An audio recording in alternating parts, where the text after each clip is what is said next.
Alejandro nos va a acompañar en la tarde, por ejemplo, con colegas de FASE, de la Facultad de Ciencias Empresariales, y hoy en la mañana en esta otra actividad principalmente con colegas que participan del programa de doctorado en Ciencias de la Educación con la Universidad de La Plata, ¿no? Y vamos a hacer otras actividades más durante el semestre, también para este mismo grupo y bueno, para otro grupo y otra área, ¿no? Ingeniería, qué sé yo, ciencias naturales, física, exacta, etcétera, ¿no? Pero eso es principalmente, hoy entonces iniciamos, además inauguramos un ciclo de actividades presenciales, ¿no? Porque como saben las otras actividades iban principalmente por Zoom, aunque los colegas de la sede de Victoria todavía están ahí conectados, pero ya también llevaremos actividades a la misma sede de carácter similar. Así es que eso, darle el saludo a la vicerrectoría de nuestro vicerrector, comunicarle un poco estas nuevas actividades que se vienen y el inicio de estas actividades y de apoyo constante porque son un grupo de interés muy especial para la vicerrectoría, ¿no? Digo, como participantes del programa de doctorado en Ciencias de la Educación en el convenio con la Universidad de La Plata. Así es que durante el semestre también vamos a tener otras actividades de apoyo para la consecución de las tesis doctorales que están en elaboración, en proyecto, ahí en barbecho y escritura, ¿no? Eso, muchísimas gracias a todos por venir, por asistir, por participar, y ahora sí ya dejo a Alejandro con el ciclo. Muchas gracias, Ricardo, por las palabras. Vamos a dar inicio entonces al taller titulado Revisión Sistemática de la Literatura para el Desarrollo de Tesis Doctorales. Darle también un afectuoso saludo al doctor Alejandro. ¿Qué tal, Alejandro? ¿Cómo estás? Bienvenido. Primer taller presencial que estamos acá, ¿cierto? Saludamos también a los colegas de Victoria, así que damos inicio oficialmente al taller. Bienvenido, doctor Alejandro. Adelante.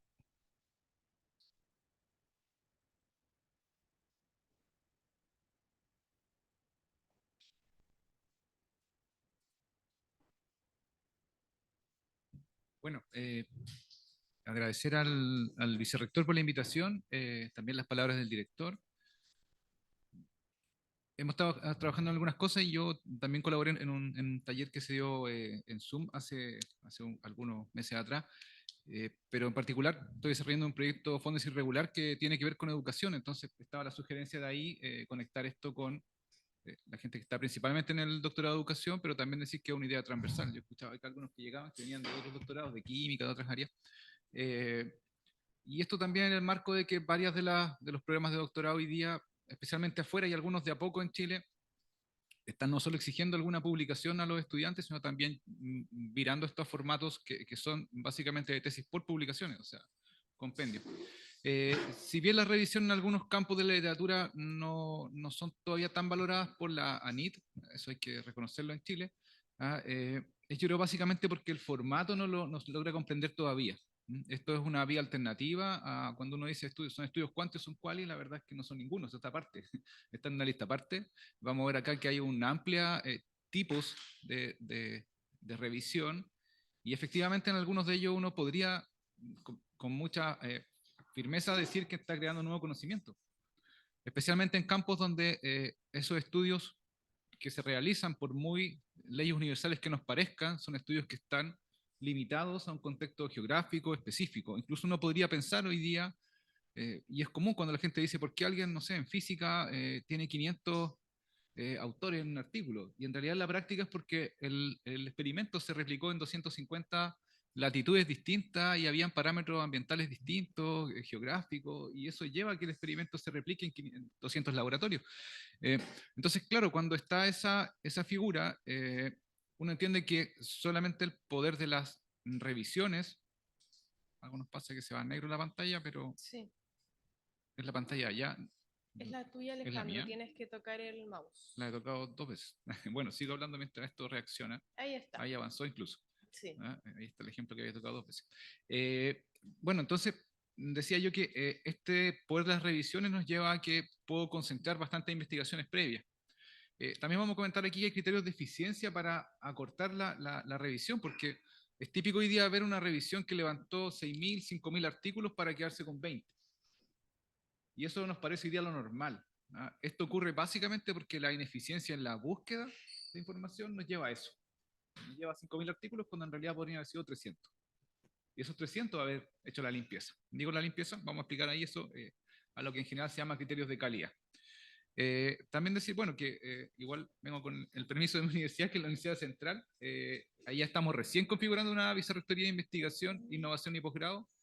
Solo este año la universidad había un poquito resistido esto de crear una vicerrectoría de investigación, pero la verdad, a cualquiera de los que están acá le puede parecer esto como antinatural, ¿no es cierto? Hoy día no tener una vicerrectoría de investigación.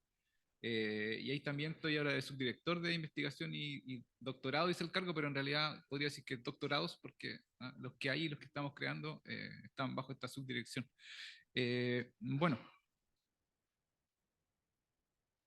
primero entonces un poco marcar la agenda. Vamos a ver todos los tipos de revisión. Dejé yo varios enlaces acá, después les van a compartir igual la presentación, y están todos los enlaces ahí. También por un tema de eficiencia, esto de no incrementar, ¿no es cierto?, la cantidad de archivos dando vueltas. La fase de búsqueda que vamos a revisar, ahí hacer algunos comentarios. Tienen ustedes acceso a varias bases, pienso en las dos, podríamos decir así, principales, que es WOS y Scopus, pero hay otras específicas que podrían incluso acelerar los procesos de revisión porque tienen estructuras que permiten hacer revisión, dado que entregan muchas características de los artículos que no entrega WOS y Scopus. En la fase de calidad, básicamente por la vía de las revisiones sistemáticas, hay toda una metodología estándar, pero que tiene varias variantes, depende del tipo de revisión, y criterios específicos que permiten incluso ver objetivamente la calidad de los documentos que voy a trabajar. Por último, dejé 5 ejemplos de 4 que están publicadas y una que está como preprint de revisiones. Tengo algunos más artículos publicados de revisión, pero dejé 4 que me parece que están mejores. No es que uno, después con el tiempo uno mira y la verdad es que no está feliz de todos los artículos, y esos 4 me parece que están en una estructura bien ordenada. Son todos de revisión sistemática, y otro que está como preprint hoy día en evaluación en alguna revista. Bien, vamos. Lo primero, tomé entonces un artículo que es bastante clásico hoy día, diría yo, en los temas de revisión. Es en sí mismo una revisión, y lo que hace es tomar distintos tipos de revisiones e intentar catalogarlas. Lo común acá es que uno se quede con 4 tipos, que son como los básicos. Y aquí se habla en 14, la verdad es que hay variantes en algunos, vamos a ver, algunos son bien finas las distinciones. Vamos a ir enseguida a ver este documento, pero cuando habla de 4 está pensando básicamente en primero 2 polos. Por un lado, cuestiones que son sistemáticas o no son sistemáticas. ¿Ya? Ahí hay un tema bien complejo, y creo que las no sistemáticas son las que le han dado una mala fama a las revisiones. ¿Por qué no sistemática? Porque era común decir entonces revisión sistemática de la literatura por título del artículo, y en realidad cuando uno veía el nivel de sistematización con el que se encontraban los documentos, era básicamente ninguno. Buscamos en una base de datos, buscamos en otra, encontramos esto es lo que encontramos, y empezamos a comentar. Pero no hay una forma de replicar esto. Si hay una forma de replicarla, obviamente hay una temporalidad. Si yo pregunto una base de datos y pregunté el año 24, hago la búsqueda del 28 y van a aparecer cosas distintas, pero si acotara esto al 24, debería obtener más o menos la misma información. Entonces, cuando se habla de no sistemática, es que eso no se puede replicar. Por tanto, si alguien quisiera hacer la misma revisión, no va a encontrar, aunque fueran 6.000 artículos, como decía yo, que hay así revisiones que parten con 6.000, no voy a encontrar los mismos 6.000. No por falta de acceso a las bases, porque a veces también las universidades no tienen los mismos accesos a las bases, y uno encuentra diferencias. Encuentra 4.000, no 6.000. Cuestiones así ocurren porque no están los paquetes comúnmente comprados completos. Pienso, si uno ve una revisión que haga alguien en una universidad norteamericana, europea, la cantidad de bases, incluso que por ejemplo WOS trae, es mucho más. O sea, el acceso a la base coreana, en ruso, en varios otros, en chino, digamos, hoy día también, hace que haya mucho más documentos, pero no es el problema. El problema es que no hay cómo volver a preguntar. No se declara cómo se preguntó, cómo se buscó, más que buscamos en, no sé, en Google Scholar, en ResearchGate, buscamos aquí, allá y acá, y fue lo que encontré, y con eso entonces quedé claro, empiezo a trabajar. Entonces, eso es primera distinción entre el sistemático y el no sistemático. Sistemático podría replicarlo, obviamente podría tener algunas diferencias, insisto, por los accesos especialmente contratados de las bases de datos, que son todos sistemas contratados en su mayoría. Hay una diferencia, pero hay una sistematización para encontrar los documentos originales. Y lo otro, como decías, a dos polos de algunos que van a ir muy fuerte a la meta sintética, que sería, ¿no es cierto?, el bien más elaborado en revisión sistemática, pero desde el punto de vista cualitativo, generalmente con la idea de construir teorías, aclarar conceptos. Ese es más o menos el enfoque común que uno encuentra. Y por otro lado, en la revisión sistemática que va a lo metaanalítico, donde incluso ahí es común tomar un mismo experimento, un mismo instrumento, un mismo tipo de encuesta, a eso me refiero con instrumento, o incluso un experimento, y ver cómo en las mismas, en teoría, condiciones hubo distintos resultados. Eh, Cuando uno va, por ejemplo, a cuestiones como instrumentos de consulta, o sea, encuestas, aunque sean estandarizadas, se encuentra a veces en revisiones publicadas 25, 30 configuraciones distintas de factoriales de respuesta, agrupaciones de variables latentes de las respuestas, dado que en realidad hay que reconocer, esos estudios son todos demostrados por conveniencia, por tanto dan distintos. Entonces nos permite entender que el mismo instrumento es capaz de medir 25 cosas distintas. Entonces ahí hace bastante sentido la revisión de decir, mira, en realidad esto depende del contexto, mide cosas distintas y en realidad los factores comunes que mide son 2 o 3 y no los 5 que prometía el instrumento. Es muy común eso, y en el caso de un ámbito más experimental, el experimento se hizo en las mismas condiciones y la verdad es que dio ciertas diferencias. Insisto, esto incluso en temas como física, es común algunos experimentos que los repiten porque qué sé yo, la fuerza G no es exactamente la misma, cuestiones de este estilo. Incluso he escuchado a colegas del ámbito química, que sí que vienen aquí de química, o de biología, que depende incluso los reactivos de la marca del reactivo que compraron, o la marca del insumo biológico que compraron, la marca del instrumento que utilizaron, a pesar que en teoría es estandarizada, no entrega el mismo resultado. Biología, un colega me comentaba otra vez eso, que él no había hecho nunca revisión y en lo de la pandemia se había estado así con sus estudiantes a hacer revisión de algunas cosas. No había cómo llevarlos al laboratorio algunos temas, y para profundizar hicieron algunas revisiones y claro, y se empezó a encontrar con eso de que efectivamente variando solamente, no sé el nombre específico, pero los insumos biológicos que tenía, a pesar que en teoría es lo mismo, dependiendo a quién se lo habían comprado, depende de la marca del instrumento, que en teoría era el mismo, daban resultados distintos. Entonces, también permite entonces esto. De ahí uno efectivamente puede argumentar que tiene un conocimiento nuevo. O sea, estamos agregando todos los estudios y nos estamos dando cuenta que en realidad las grandes conclusiones no eran tan potentes como creíamos, o bien que logramos aquí dar recién la potencia de los instrumentos.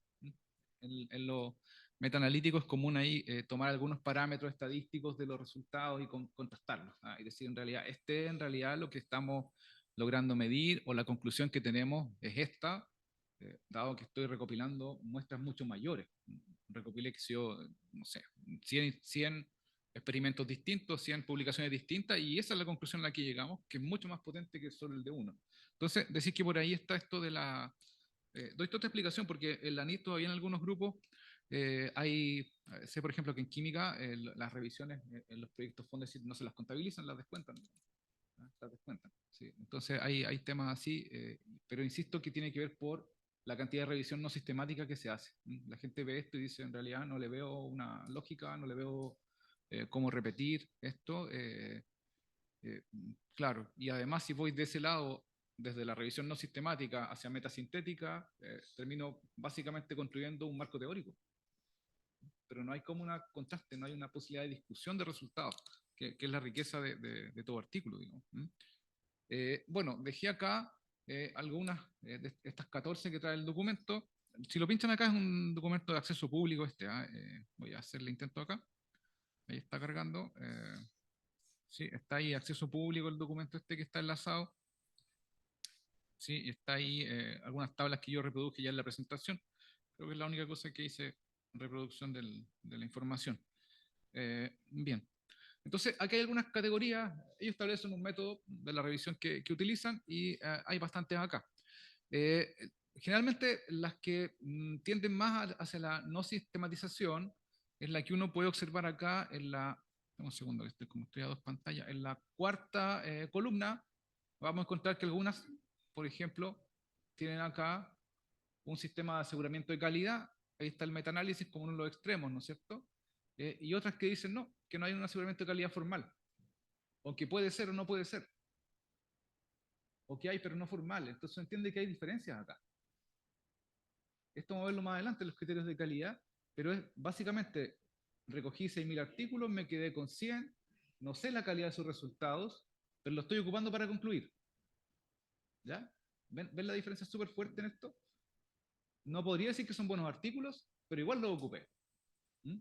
Versus a decir, en realidad hicimos todo un chequeo de distintos aspectos, incluso de ese tipo de artículos, o en esa disciplina vamos a encontrar que puede haber un instrumento para tamizar esto y decir, es un documento de buena calidad. ¿Mm? Por ejemplo, si fuera un tema empírico, instrumental, y no declaro los instrumentos, no declaro su grado de calibración, ¿qué sentido tiene el resultado? ¿Ya? O si son encuestas y no declaré, aunque sea por conveniencia, una caracterización de la población que estoy ¿no es cierto?, encuestando, ¿qué sentido tiene también, digamos? ¿Mm? O incluso cuestiones como en algunas de ellas, como hay preguntas de investigación claras, hay hipótesis planteadas realmente, hay objetivos del artículo, que son cosas como mínimas, ¿no es cierto? Y si es quanti, declaro algunas cosas, si es quali otras. ¿Ah? Por tanto, hay instrumentos de esto. Entonces, ahí creo que es la primera gran diferencia. Bueno, hay una descripción también de cada una y también va a haber tremenda diferencia en cómo uno busca. En algunas puede haber o no haber una búsqueda integral. Esto que dice comprensiva, la traducción Panzo es mejor integral, digamos. Entonces, no hay una, puede haber o no puede haber una búsqueda integral. O sea, ¿dónde buscamos? No sé, busqué por ahí. Sí, no tengo mucha claridad de dónde busqué, porque puedo no declararlo o no declararlo. Entonces, claro, hay bastante ahí diferencia en estos puntos, insisto, más allá que la descripción. También en el caso de la síntesis que entrego en la revisión, hay distintos formatos. Algunos van a trabajar con imágenes, otros van a trabajar con tablas e imágenes, otros van a hacer solo una narración, como está en el primero. Entonces, claro, cuando hablo de la revisión crítica, que es más bien utilizada en disciplinas cualitativas, nos vamos a encontrar que uno podría pensar, ¿y qué diferencia hay entre esto y un marco teórico? Pareciera poco, ¿no es cierto? Busqué literatura, escribí un texto, hago alguna crítica al texto, ¿sí? Es más bien un marco teórico. Como para decir que con un marco teórico estoy creando conocimiento nuevo. Es complejo. Hoy día en algunos campos sí, todavía en el área que Chile ha etiquetado también hacía a través de la CNA como humanidades, uno puede encontrar más fuerte esto. En discusión en literatura hoy día, en filosofía, en historia. Pero también va a depender. En historia también podría haber gente que diga, no, yo si no hay revisión de hemeroteca, no hay revisión de archivo histórico, no estoy construyendo, digamos.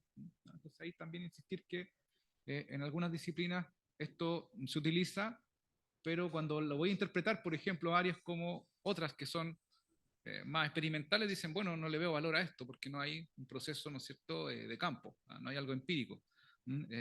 Por tanto, ahí entendéis que también detrás está de fondo la discusión epistémica, epistemológica, digamos, ¿sí? De las distintas disciplinas, y donde en todas vamos a encontrar revisión de la literatura. Bueno, también sumar acá que hay algunas ventajas de estos tipos de estudios. Tiene varias, tiene varias. La primera, es claro que para el contexto nuestro es algo que es más económico. Yo necesito un tema experimental, necesito grandes fondos, tengo que tener acceso a las bibliotecas, sí, que tampoco es gratis. Tampoco es gratis tener acceso, ¿no es cierto?, a bases de datos. Ustedes tienen buen acceso a cada base de datos, Scopus y WOS, pero, por ejemplo, incluso en Chile, no en todo el país las universidades tienen acceso a WOS.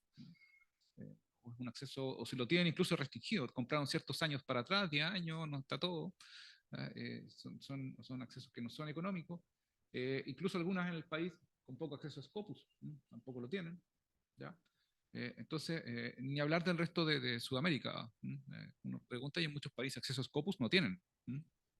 Cuando para acá nos parece casi para todas las universidades, por lo menos Scopus es casi básico, todo el mundo lo tiene, casi todas las universidades chilenas tienen que tratar Scopus. WOS, no todas, diría yo que un porcentaje importante no las tiene.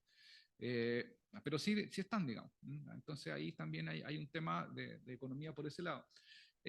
De que demore menos tiempo, yo no sé tanto. Claro, versus quizás algo experimental podría ser más rápido, pero versus otros formatos, puede que igual no esté revisando de los 6.000 para bajar a 100 o hacer un mejor corte y quedarse con 300 y revisarlo en profundidad.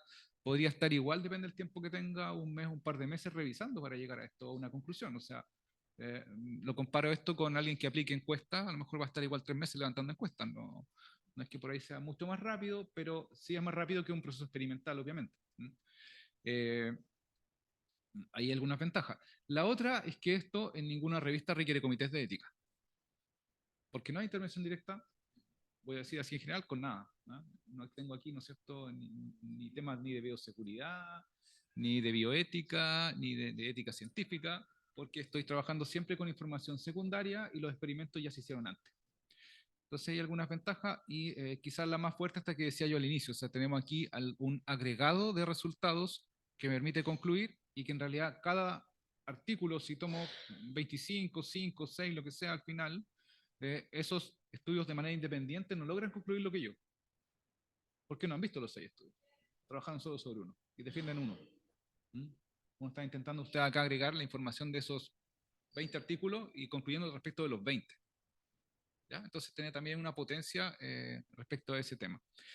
Al fondo acá de la pantalla abajo está ahí, por ejemplo, la revisión sistemática cualitativa, también dicho ahí como síntesis de evidencia, también conocida en español como metasintética o metasíntesis, donde en realidad el tema, especialmente para las carreras que son en el ámbito más sociales o incluso humanidades, es bien potente la discusión del constructo.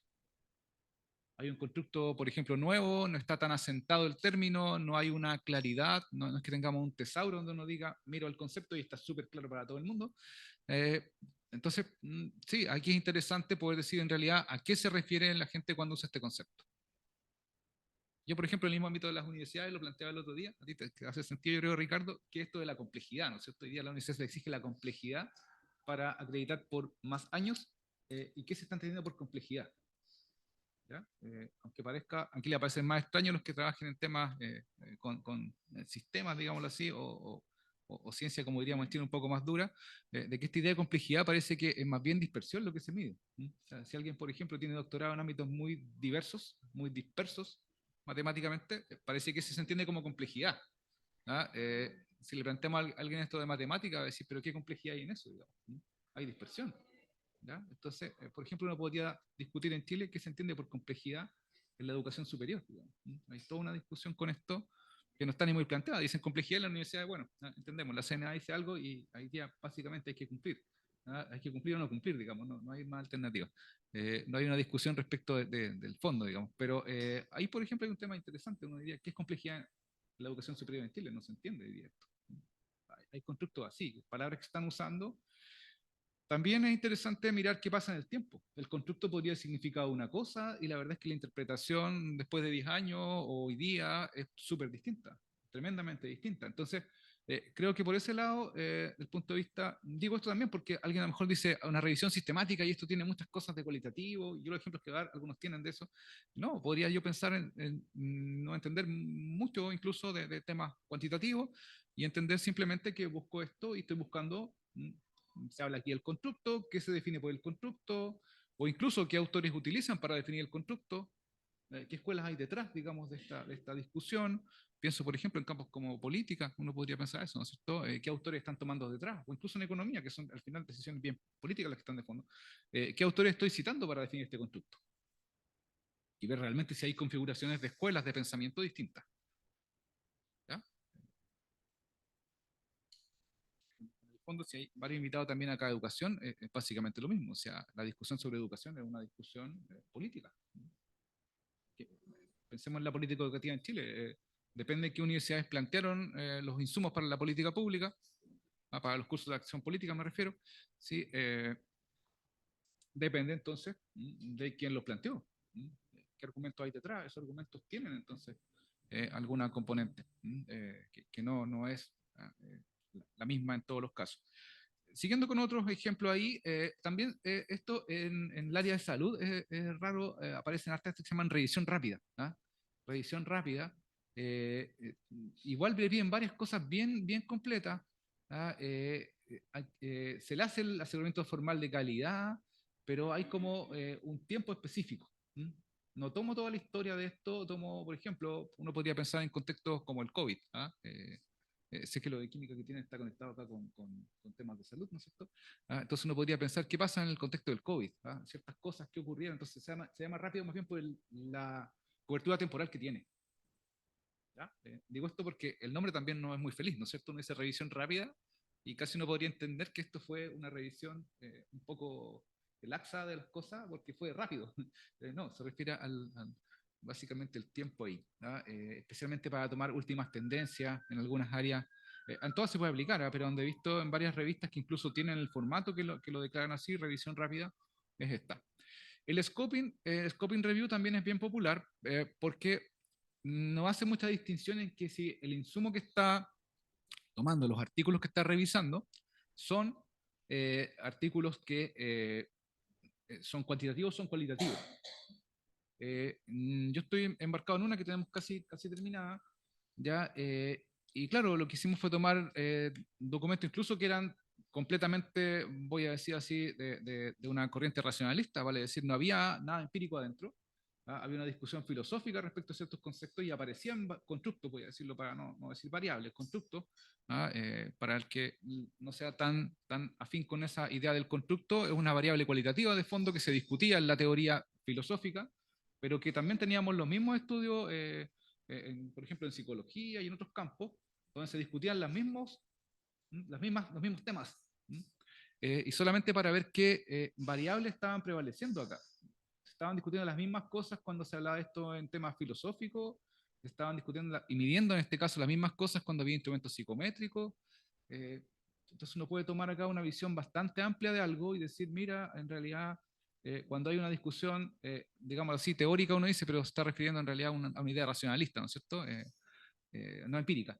¿Ya? Y cuando la gente entra con temas empíricos, ya sean experimentales, no experimentales, sean, ¿no es cierto?, entrevistas, encuestas, incluso, no sé, etnografía, ¿ah? Las variables que hay de fondo en discusión son las mismas o no son las mismas.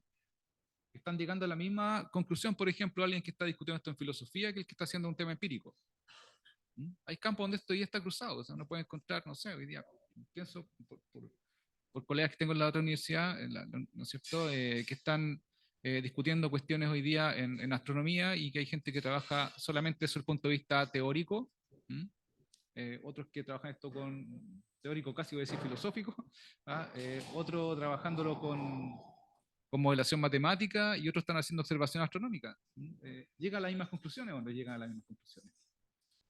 Obviamente respecto a de posibles puntos comunes, estoy claro que otros temas no, digamos. ¿Ah?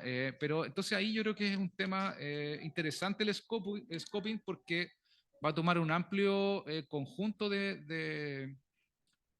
es cierto?, de publicaciones de diversas, incluso campos epistémicos, lo va a hacer converger y va a decir, mira, en realidad sí está avanzando en el mundo en este tema.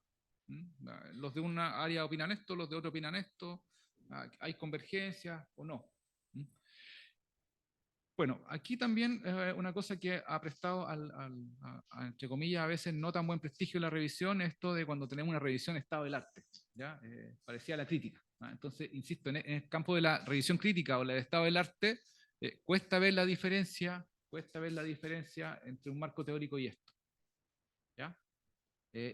Distinto, vuelvo a decir, si voy al caso de las humanidades, probablemente el documento es eso. Si ustedes leen hoy día un artículo de una revista de filosofía, no es que tenga una componente después de declare formalmente un apartado, método, y declare unos resultados. Pasa directo del marco teórico a la discusión. Entonces ahí esto puede tener sentido, digamos. Pero en otros campos, más bien los empíricos van a decir, bueno, esto en realidad es el marco teórico, está hablando solo de lo previo, lo lee y saca una conclusión. ¿Ya? En todo el campo de lo empírico, las ciencias sociales son empíricas también, para si alguien cree que estoy pensando solamente en química o en física. Sí, entonces está esto empírico ahí, y en las ciencias sociales, como en las ciencias exactas, distinto a las humanidades, se va a estilar en las revistas de que está estado del arte, o más bien, como algunos llaman incluso, revisión previa de la literatura, el background literature, ¿no es cierto?, lo que está antes de. mi artículo, todo lo existente antes de, mis métodos, ¿no es cierto?, resultado, y por tanto mi discusión de mis resultados con todo lo anterior. Con todo lo anterior, especialmente con lo contemporáneo, pero con todo lo anterior. Entonces, decir que este formato del estado del arte, claro, genera alguna confusión de qué es lo que es. Además, ven ahí la síntesis típicamente narrativa, entonces es más bien desde el ámbito de las humanidades. La revisión sistemática, que es como el corazón de las revisiones hoy día en revistas de mayor indexación, no tiene una distinción tan clara respecto de si es cuanti es cual y algunas cosas. ¿Ya? Sí. Claro, tiene un aseguramiento de calidad, tiene un objetivo bien claro, exhaustivo, la búsqueda igual, ¿no es cierto? Hay que declarar, puede ser una base de datos, no hay problema, se puede publicar con una sola base de datos, no hay problema. Se pueden cruzar también un par de bases de datos. Esto va a depender un poco de la revista y los revisores, algunos van a decir es suficiente con una base. Aquí también llamamos a veces bases, por ejemplo, a WOS, y la verdad es que eso es totalmente falso, porque está revisando, uno revisa WOS y revisa varias bases que están dentro incorporadas. Varias bases, por lo menos en la colección principal que ellos llaman ahí, contando los libros, incluso los proceedings, unas 7 bases de datos que se revisan y no solamente una. ¿Ya? Pero además le podría sumar otras complementarias que no están en la principal y podría llegar a mucho más. Scopus sí se ve como una base de datos unificada, pero depende en la sistemática con lo que yo quiera comparar y reportar. Tengo parámetros, por ejemplo, objetivos de la revista donde se publica que son imposibles de comparar. Basta ver hoy día cualquier revista indexada, doblemente indexada, Scopus y WOS, como el 6 score de Scopus no tiene relación alguna con, ¿no es cierto?, el General Impact Factor de WOS. ¿Ya? La medición de impactos son distintas, totalmente distintas. ¿Ya? También decir de paso que Scopus es un producto comercial del Sevier, distinto a WOS, que no es producto comercial de ninguna editorial. ¿Ya? También que está ese sesgo atrás ahí en la puntuación de las revistas. Bueno, me parece aquí también interesante la que está al fondo de abajo, la revisión paraguas, la Umbrella Review. ¿Por qué? Porque esta revisión tiene una particularidad de distinción respecto del resto. Yo nombré antes el metaanálisis y la revisión sistemática como en dos extremos, quanti-quali. Esta de acá lo que hace es hacer una revisión de revisiones. Por tanto, entiende que la potencia aún es mayor. Hay una revisión que revisó, ¿sí? Una revisión que revisó 25 artículos, otra revisó 6, otra 10. Yo tomo ese conjunto de revisiones y hago una revisión, no tomando artículos, sino solo artículos de revisión. ¿Ya? Por eso una revisión de revisiones. Entonces, la vista queda muy potente porque estoy comparando ya revisiones que agregaron mucha información para contrastarlas entre ellas. Obviamente el desafío ahí es sacar alguna novedad de revisar varias revisiones. Ya el desafío se entiende que es mayor, ¿no es cierto? Alguien hurgó en estos documentos con mucho detalle, llegó a unas conclusiones, a veces bien complejas, no tan simples de llegar, y yo estoy diciendo ahora, cruzo todo esto para llegar a una cosa más compleja. Bueno, yo sé que en Chile estamos de a poco transitando al sistema más bien instalado en Europa hoy día de obtener doctorado por compendio de publicaciones, pero ya sé, por ejemplo, de casos como en Argentina que están permitiendo que esos 3 artículos de tesis sean incluso 3 revisiones. ¿Ya? Va a depender de lo que haga. Yo podría armar una revisión teórica y tener entonces toda una conexión con el marco teórico, por decir así, crítica de la literatura, más bien como teórica. Podría bajar después alguna donde, por ejemplo, reviso variables. Puedo cruzar quanti-quali ahí, o irme derechamente a una sistemática donde reviso instrumentos posibles y hurgo respecto de las variables, y cerrar, qué sé yo, con alguna umbrella o con una de metaanálisis, ir a algún extremo más complejo y subiendo como complejidad el tipo de revisiones, y efectivamente lograr esta cuestión que más bien desde eurocéntricamente se ha instalado, digamos, que es tener 3 artículos altamente conectados entre sí, en secuencia, que constituyen, incluso desde un modelo por competencia, la demostración que ese doctor no solo, o doctora no solamente obtuvo el título, sino que además tiene las competencias para investigar y publicar en revistas de alta indexación. ¿Ya? De ahí que viene esta idea del formato de de publicaciones, y es que, bueno, para los que lleven más tiempo en educación superior, todas las ideas que vienen desde el proyecto, por ejemplo, del tuning, que se ha implementado acá, ¿no es cierto?, que vienen todos desde Europa con el modelo competencia, es llevar incluso el doctorado a modelo por competencia, o sea, es decir, efectivamente, este doctor egresa con un conjunto de publicaciones que demuestran que tiene las condiciones para comunicar la ciencia que genera, digamos, el conocimiento que genera. Entonces, la Umbrella me parece a mí, como digo, bien interesante. Si encuentran entre su búsqueda incluso una revisión paraguas, creo que vale mucho la pena leerla. Sí, porque debe haber mucha información ahí. Si uno encuentra una revisión, ya está feliz a veces, ¿ya? Una revisión sistemática, porque le hacen un barrido completo y queda muy claro respecto de las teorías que se discuten o la potencia de ciertos instrumentos. Pero si encuentran una que es paraguas, la verdad es que ahí sí que hay bastante profundidad y riqueza respecto de eso, ¿ya? Como el concepto aquí no se entiende mucho, uno todavía usa el término revisión de revisiones o cosas así, pero ese es el nombre estandarizado que hay. Entonces, como ven acá, hay varios tipos de revisiones. Me parecía interesante partir por esto para entender que las lógicas posibles son muchas. Las revistas casi todas permiten hoy día, incluso altamente indexadas, incluso en WOS primer cuartil, y puedo ir más allá, WOS primer decil, incluso las 10% mejores, no solo el 25% mejor indexado en la base de datos esta, eh, permite artículos de revisión. ¿Mm? Algunos van a exigir declarar si esto es revisión sistemática, y dicen solamente, o en esta sección, o en esta revista, solo revisión sistemática. ¿Ya? O paraguas sistemática. Otros declaran, ¿no? Es revisión rápida y scoping, ¿ya? Ciertos parámetros, exigencias que vamos a revisar ahora con lo de calidad, porque también como entienden que estas grandes diferencias, algunas hay que pedirle ciertas cosas y otras no. ¿Ya? En algunas no distinguen mucho todavía y hablan de revisión, y uno podría en realidad con cualquier formato de esto, a veces incluso hasta contraproducente agregarle el título sistemática en una revista que no entiende mucho, porque ya empieza a pedir otras cosas que no habrían pedido de no ponerle sistemática, digamos, pero decir que esto incluso van a encontrar que son artículos, yo digo, bastante posibles de publicar.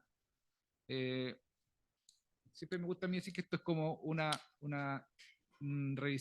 artículo en realidad que es sencillo, que es sencillo en el sentido de su metodología, porque está todo muy ordenado. Entonces, ese nivel de honestidad que tiene, quizás poca pretensión, pero harta honestidad, hace que en realidad muy pocas revistas o pocos revisores puedan rechazar un artículo de revisión. ¿Mm? O sea, si yo dije que es sistemática, y vamos a ver enseguida ciertos instrumentos que me pide una sistemática, o si es Umbrella y ya entro en sistemática, y en realidad los documentos que tengo son revisiones, y hice una limpieza y saqué lo que no correspondía, y llegué, depende del tipo, a tablas, qué sé yo, instrumentos, esquemas de comparación. La verdad es que un revisor no puede decir eso está malo. Si hoy día las revistas, más que novedad, lo que hacen es validar que ese conocimiento es cierto. ¿Ya? Claro. Y las revistas del primer decil, por ejemplo, es distinto. Ahí quizás los que están más en ciencia habrán visto eso, en ciencia más dura me refiero, que algunas ni siquiera van a recibir a nadie que no sea de los invitados. O sea, hay revistas que solo trabajan por invitación. Si bien nos puede parecer en Chile todavía normal, revistas que van impacto sobre 2, quizás 10, ya nos parece mucho. Hay a nivel mundial revistas con impacto 300 en WOS, lo cual es súper difícil, pero cuando uno ve en esa revista, la verdad es que solamente dice incluso no enviar artículos, esto es solo por invitación. ¿Ya? Entonces, lo que están invitando ahí es básicamente al que se ganó el Nobel, le da un espacio. El resto no. Entonces, claro, si voy con un artículo así, de este nivel, quizás no gran ¿no es cierto? Desafío, uno podría decir, porque no estoy tratando de generar una tremenda novedad, la cual podría ser, si encuentro cosas muy interesantes de las revisiones previas, incluso errores que pueda haber, contraste entre una publicación y otra. Eso nos pasó, artículos publicados en revistas altamente indexadas que en realidad lo que reportaban estaba malo. Estaba malo. O sea, reportaron ciertas cosas, el artículo se sigue desarrollando con un error, sigue el error, concluyen, y no pasa nada, lo publican, una revista Q1 en su disciplina, y no pasó nada. Y hasta ellos podrían decir, no hicimos ninguna trampa, nosotros dijimos tal cosa, dio un número tanto, y en realidad ese número quiere decir que todo eso que están haciendo no tiene sentido seguir con ello adelante. Se lo publicaron. Uno encuentra cosas así haciendo revisiones. ¿Ya?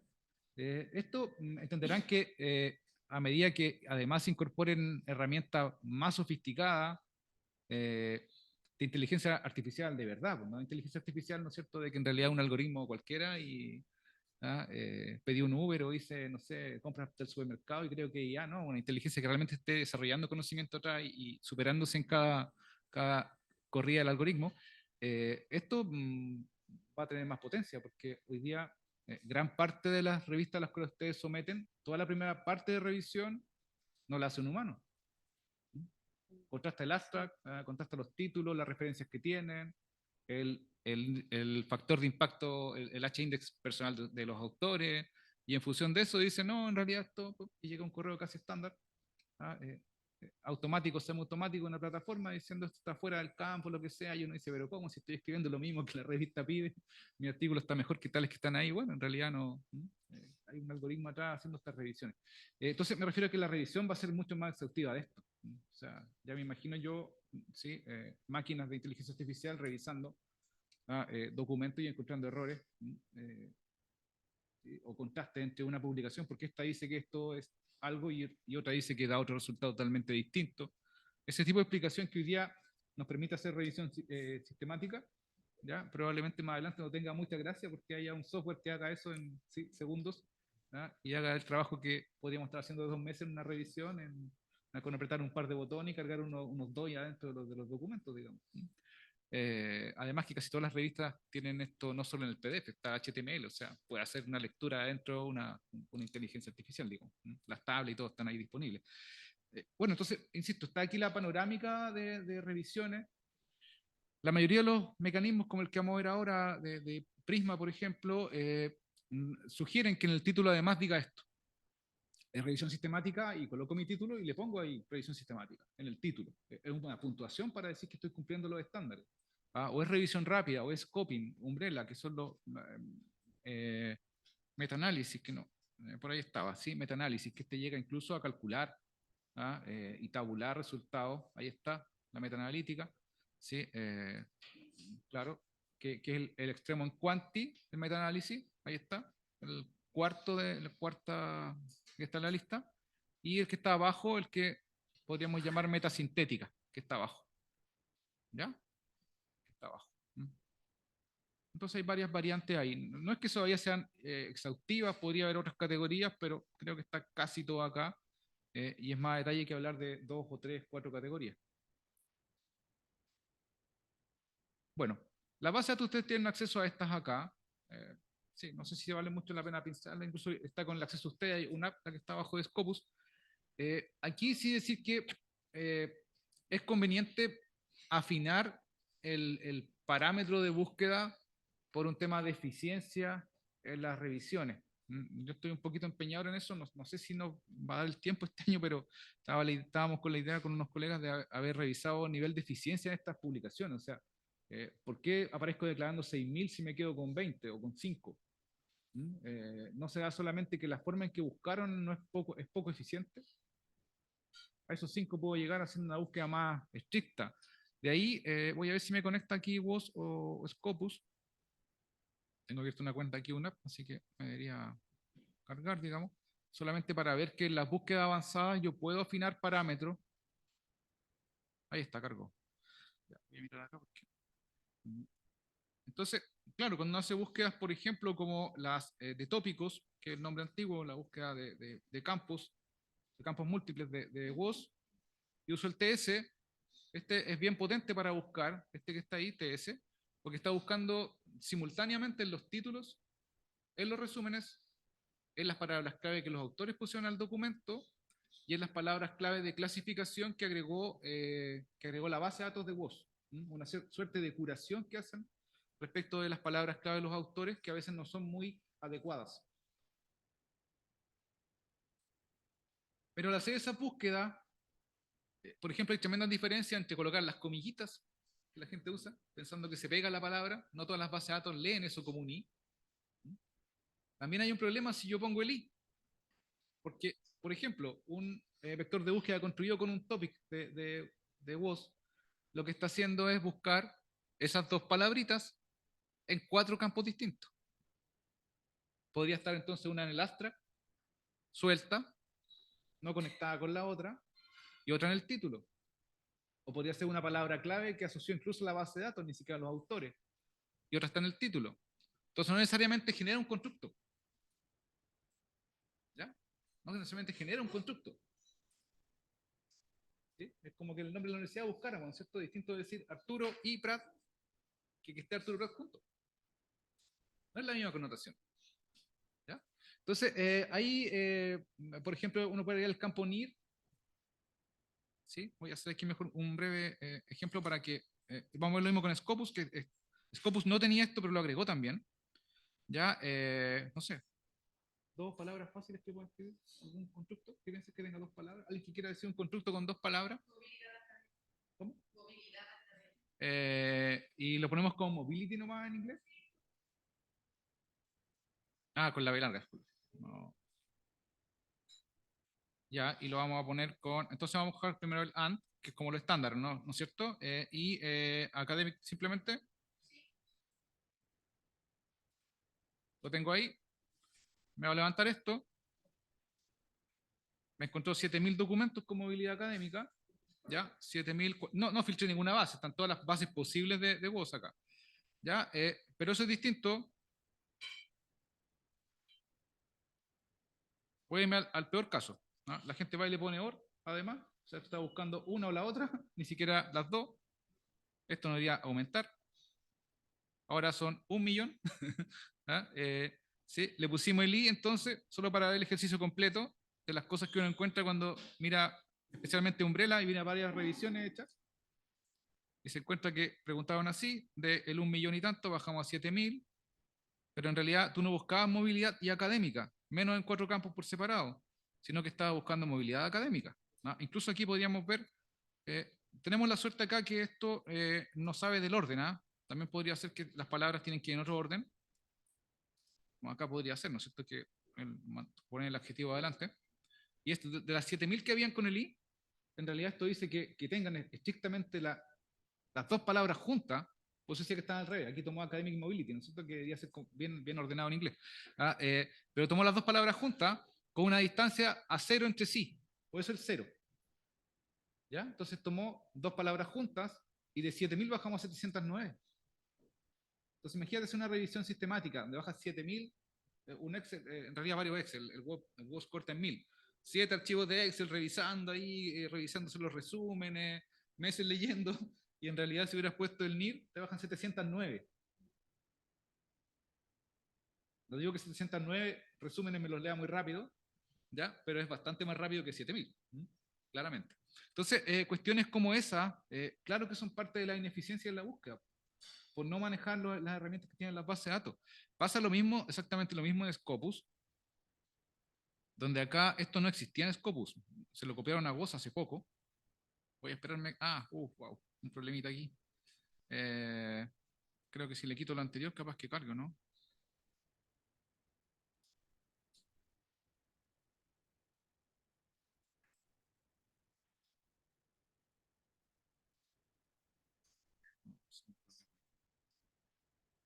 Bueno, lo puedo contar igual. Ya, acá lo que ocurre es que en vez de usar este NIR /0, se usa una W. W /0. Y eso junta también los conceptos y me evito tener ¿no es cierto?, una búsqueda del mismo estilo. ¿Ya? Entonces genero la búsqueda, ahí cargó. Algo pasó, ahí cargó. Ya, vamos a ver aquí a la búsqueda avanzada. Y ahí está el W. Ahí está el W. Oh, disculpen que los que están acá, ahí se ve. Hay una W que reemplaza al NIR y hace lo mismo. W/0 y con eso junto 2 palabras que va a ser distinto a trabajarlas con el I que está acá arriba.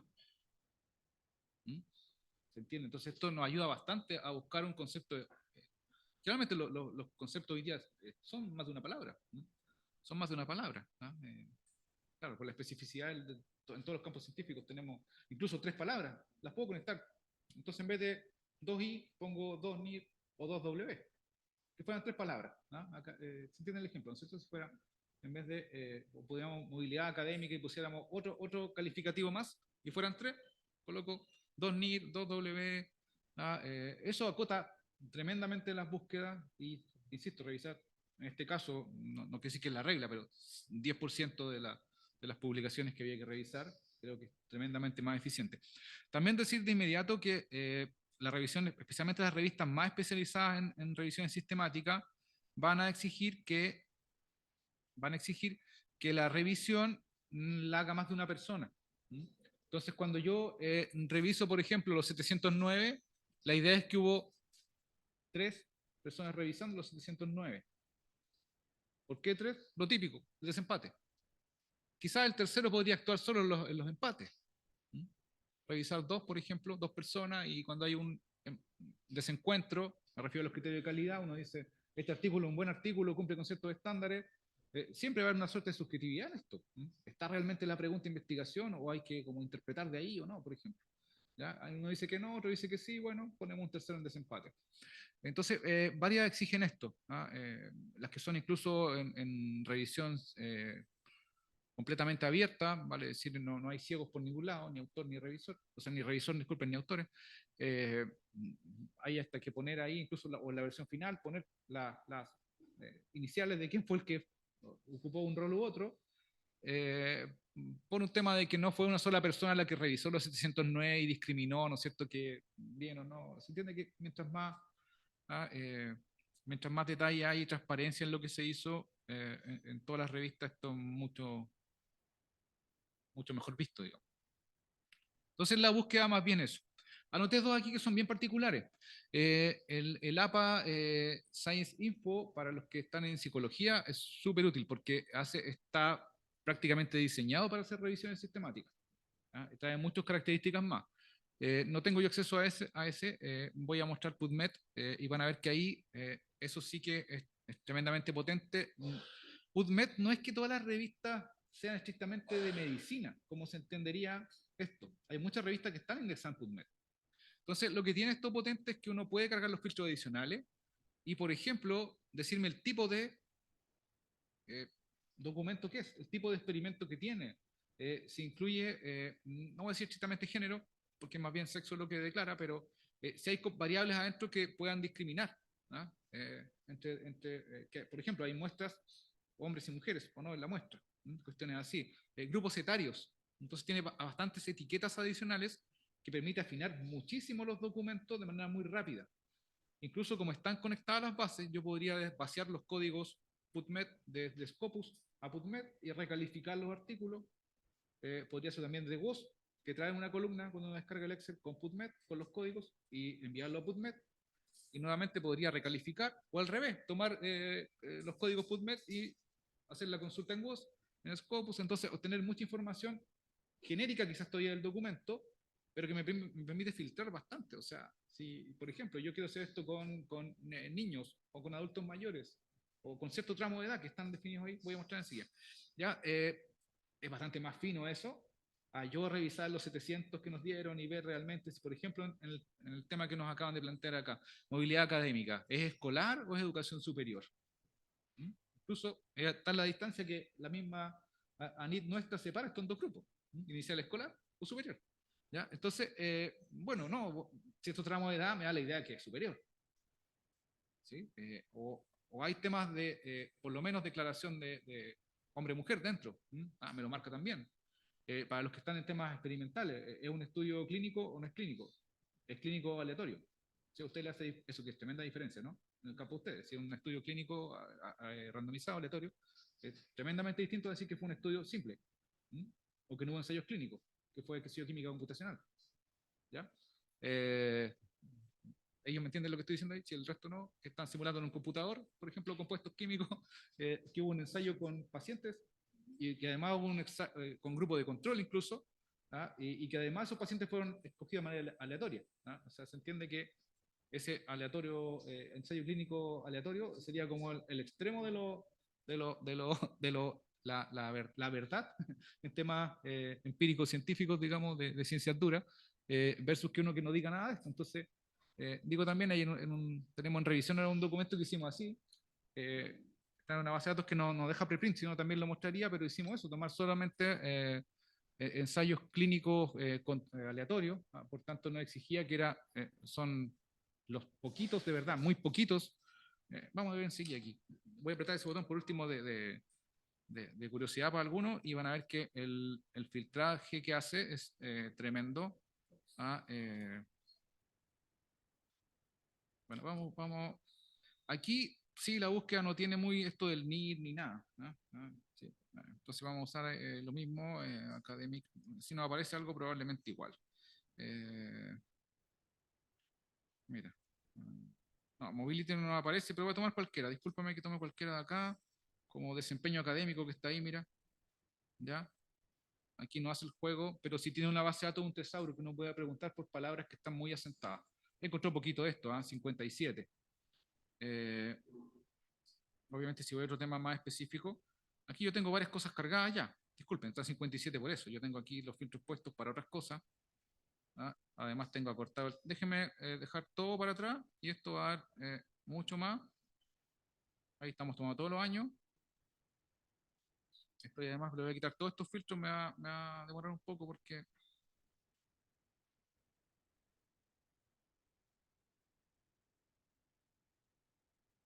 tiene una cantidad de filtros que de verdad no tiene ninguna base de datos más. Esto además no es que puedan bajar el documento gratis, pero el acceso a la base de datos sí es gratis. Entonces esto empieza a subir, aquí le estamos pidiendo incluso como hay estudios dentro en salud, me pregunta si son humanos o no, porque podría ser ensayo animal, en la práctica ratoncitos casi siempre, ¿no? Si diferencia, el estudio hace alguna diferencia, o por lo menos declara que hay ambos sexos en estudio, y en este caso además estaba puesto ahí niños de 6 a 12. Voy a quitarle todo eso, y probablemente esto sube un poco, el concepto es bien específico y no... Ya, está ahí 36.000 documentos, pero insisto en esto de que puedo ver si incluso están a texto completo, gratis, si están a texto completo, si hay bases de datos asociadas, como para yo poder decir, realmente esto será verdad, porque ¿dónde están los datos? Que es un tema, para los que están más en tema empírico, en la disciplina que sea hoy día, un gran tema de que están los datos o no están los datos. Ahí está eso, voy a mostrar los filtros adicionales, yo no los he cargado todos acá, para que vean que hay bastante más. Está ahí los tipos de estudios, por ejemplo, discrimina. Todos esos tipos de estudios, que uno podría decir, esto es lo que quiero cargar, me lo va a agregar ahí, y después filtro y me lo restringe a ese tipo de estudios. Ahí están los clínicos, incluso para los que están en temas como puede ser de ustedes, ¿no es cierto?, de química médica, están aquí, incluso son al de fase 1, 2, 3, 4.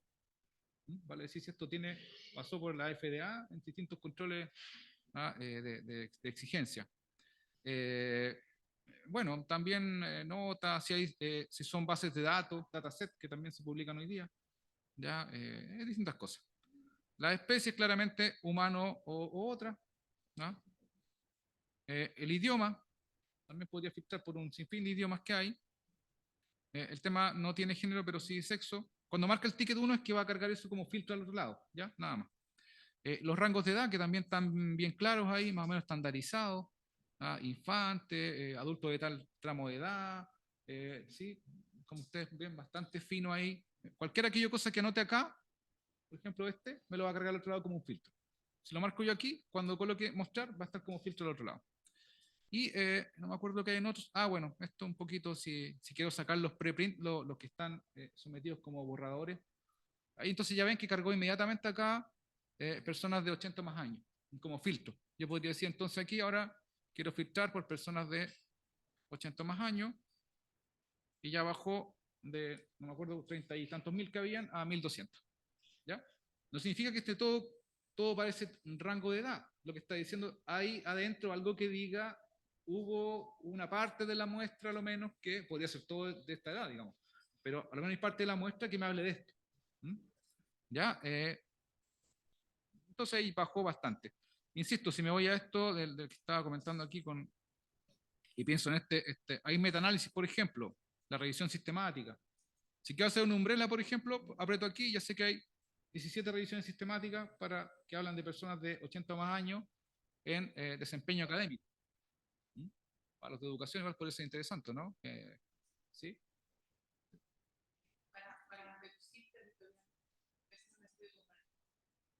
Ahí está más difícil. Porque, ¿sabes por qué? Porque ninguna base de datos en realidad toma un campo donde te diga dónde se hizo el estudio.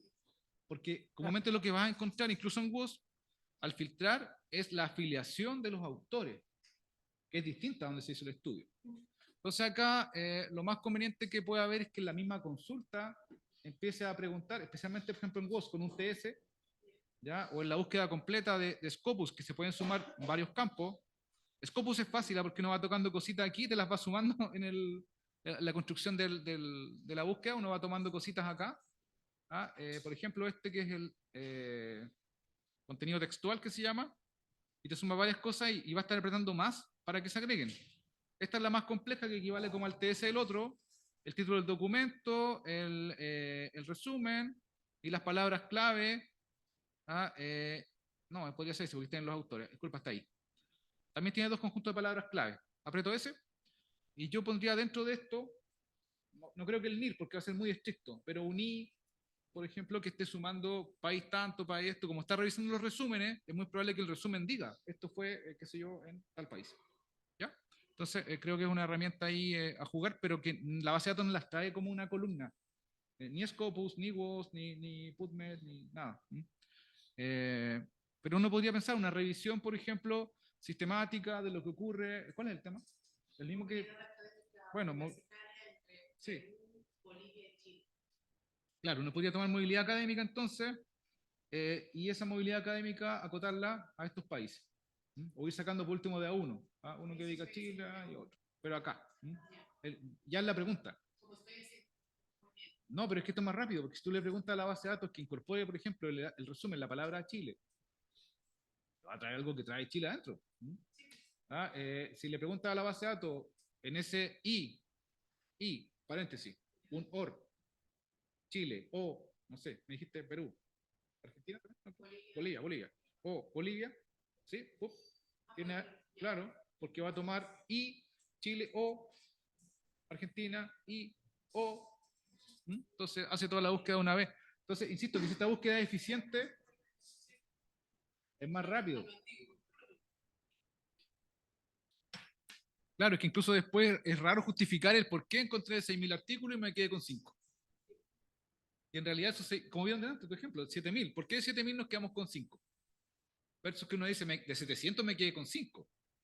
Como que la cosa tiene un poco más de lógica, ¿no? ¿Cómo ver de 7.000 y algo? 6.995 artículos que no te sirven. Es como que nadie cree eso, ¿no? Y en realidad es porque la búsqueda fue muy, muy poco eficiente. Algo hice aquí, pero creo que está presentado en otro lado, ¿no es cierto? Déjeme avanzar, esto parece que se cayó al salir. Bien, entonces eso es una cosa. Lo otro vamos a ver enseguida lo del prisma. El prisma comúnmente es la exigencia para revisión sistemática, es un esquema donde uno lo que va haciendo es reportar, esto es lo que encontré, los 709, me voy a quedar con esa cifra mejor que las 7.000, y empezamos a detallar el por qué se empiezan a eliminar ciertos documentos de los 709. Algunos se va a llamar que tiene un motivo, y otros que no tiene un motivo. ¿A qué se refiere con lo no tiene un motivo? Por ejemplo, había no tiene un motivo técnico, a eso se refiere. Está en un idioma que no logramos comprender ninguno. A mí me pasó una revisión que hicimos con unos colegas de Honduras respecto de temas de café, y había unos artículos adentro que estaban todos en carácter, no sé, por decir así turco. No sé bien el nombre sí, del carácter, pero sí, era de ese estilo. Entonces, ¿qué íbamos a hacer ahí? No había mucho que hacer. Llevamos este documento, tampoco el traductor nos servía, un traductor para tomar esto, ¿no es cierto?, en ese minuto, así que bueno, fuera, y por eso está en tal idioma que no logramos dominar, o en realidad no está disponible. Hice todo lo posible y nunca el artículo logré obtenerlo, ni siquiera escribiendo a los autores. No lo logro obtener, no está completo. A veces artículos que son muy antiguos no se pueden recuperar, cosas de ese estilo que se dice sin una causa, porque en realidad son causas que no son técnicas, no son temáticas, no son teóricas. Y después causas teóricas que uno podría decir, en realidad, mira, hay una cosa que se entiende parecido al tema de la movilidad académica, pero no es movilidad académica. ¿Mm? ¿Ya? O por ejemplo, decir tú, yo quiero de estudiantes, no me interesa la de académicos. Y puse movilidad académica y está hablando de los académicos, y en realidad mi foco está en los estudiantes. Quizás es movilidad estudiantil lo que está pensando y no lo otro, pero artículos que dicen movilidad académica también los tiene. Entonces, empiezo a hacer una explicación. Entonces, la segunda fase en el prisma sí requiere explicaciones. La primera no tanto, porque es un poco obvio, ¿no? Está en un idioma que nadie maneja, el dato no se puede, el artículo no se puede recuperar, qué sé yo. Ya cuestiones que son más bien insaldables y que son como lógicas, que todo el mundo te dice, sí, muy bien, no, no hay nada que hacer acá. Pero la otra sí hay que dar una explicación. Hay que dar una explicación. Dejé aquí la base de datos de Prisma, van a ver que esto tiene un montón de formatos Prisma. Ahí está. Esto incorpora un checklist. Ahí está abriéndome en Word, vamos a mostrarlo acá. Este checklist tiene 20 y tantos, 20 y tantos, ¿sí? Cosas a chequear. Como ven ya lo que decía yo anticipé antes, el título se identifica como una revisión sistemática o no. La idea es tener todo, sí, la última columna, todo muy bien. Incluso algunas revistas exigen esto que dice al final, que otras basta con decir sí, yes. Otras dicen, no, ¿en qué página está esto? Usted dice que hizo no sé qué cosa, criterio de legibilidad que está en los métodos, cómo eligió los artículos, ¿en qué página está esto? Porque no queremos que el revisor pierda tiempo. Entonces, o incluso la misma editorial revisa, y si esto no está, bueno, no lo pasan a revisión, porque ¿para qué? Dice que es sistemática si no es sistemática. No es que hay que tener todo, especialmente algunos campos en la metodología o en la medición de los efectos, el riesgo, algunos se pueden eliminar porque si mi estudio es quali, claramente no tengo yo números. Entonces hay cosas que puedo eliminar, pero tengo que justificarlas. Ya tengo que justificarlas. Vamos a que tiene varias variantes. La scoping, por ejemplo, review, tiene un listado aparte, distinto a este. ¿Ya? Además de eso, lo que es muy clásico, entonces sí que esto es parte de la revisión sistemática. La gente dice prisma y coloca solamente el flujo que vamos a ver enseguida, pero este es parte de esto. La revista me pide declarar en un párrafo los métodos, diciendo los criterios, con los puros títulos, esto lo utilicé, o me pide alguna incluso entregar este mismo formato, tal como está aquí, con este mismo estándar, de anexo, otras me piden ponerlo en anexo en el documento, algunas no lo van a agregar en mi artículo, pero me lo piden igual. Entonces sí que esta tabla es parte del prisma, lo digo así porque comúnmente la gente no entiende que esto es parte del tema. ¿Ya? Los resultados, la discusión, como ven, son 27, pero varios tienen hartas letras entre medio. ¿Ya? Entonces, esto respecto de su propio artículo, no lo que estamos evaluando. Su artículo cumple con esto, para hacer una revisión sistemática. En el otro caso, además de eso, está el flujo. Ahí va a bajar también. ¿Ya? Entonces, aquí decir que va a haber algunas diferencias. Algunas diferencias. Vamos a bajar.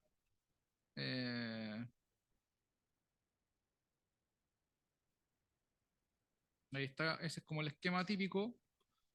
¿Ya? Entonces uno empieza a decir, fueron removidos tales, cuáles son las bases de datos, al registro se refiere a la cantidad de artículos que estoy revisando. 709 en tu caso, base de datos, habría que abrir en WOS, porque como no filtré yo, probablemente barrimos 7 bases de datos con los 709 o 5, porque fueron saliendo las cosas.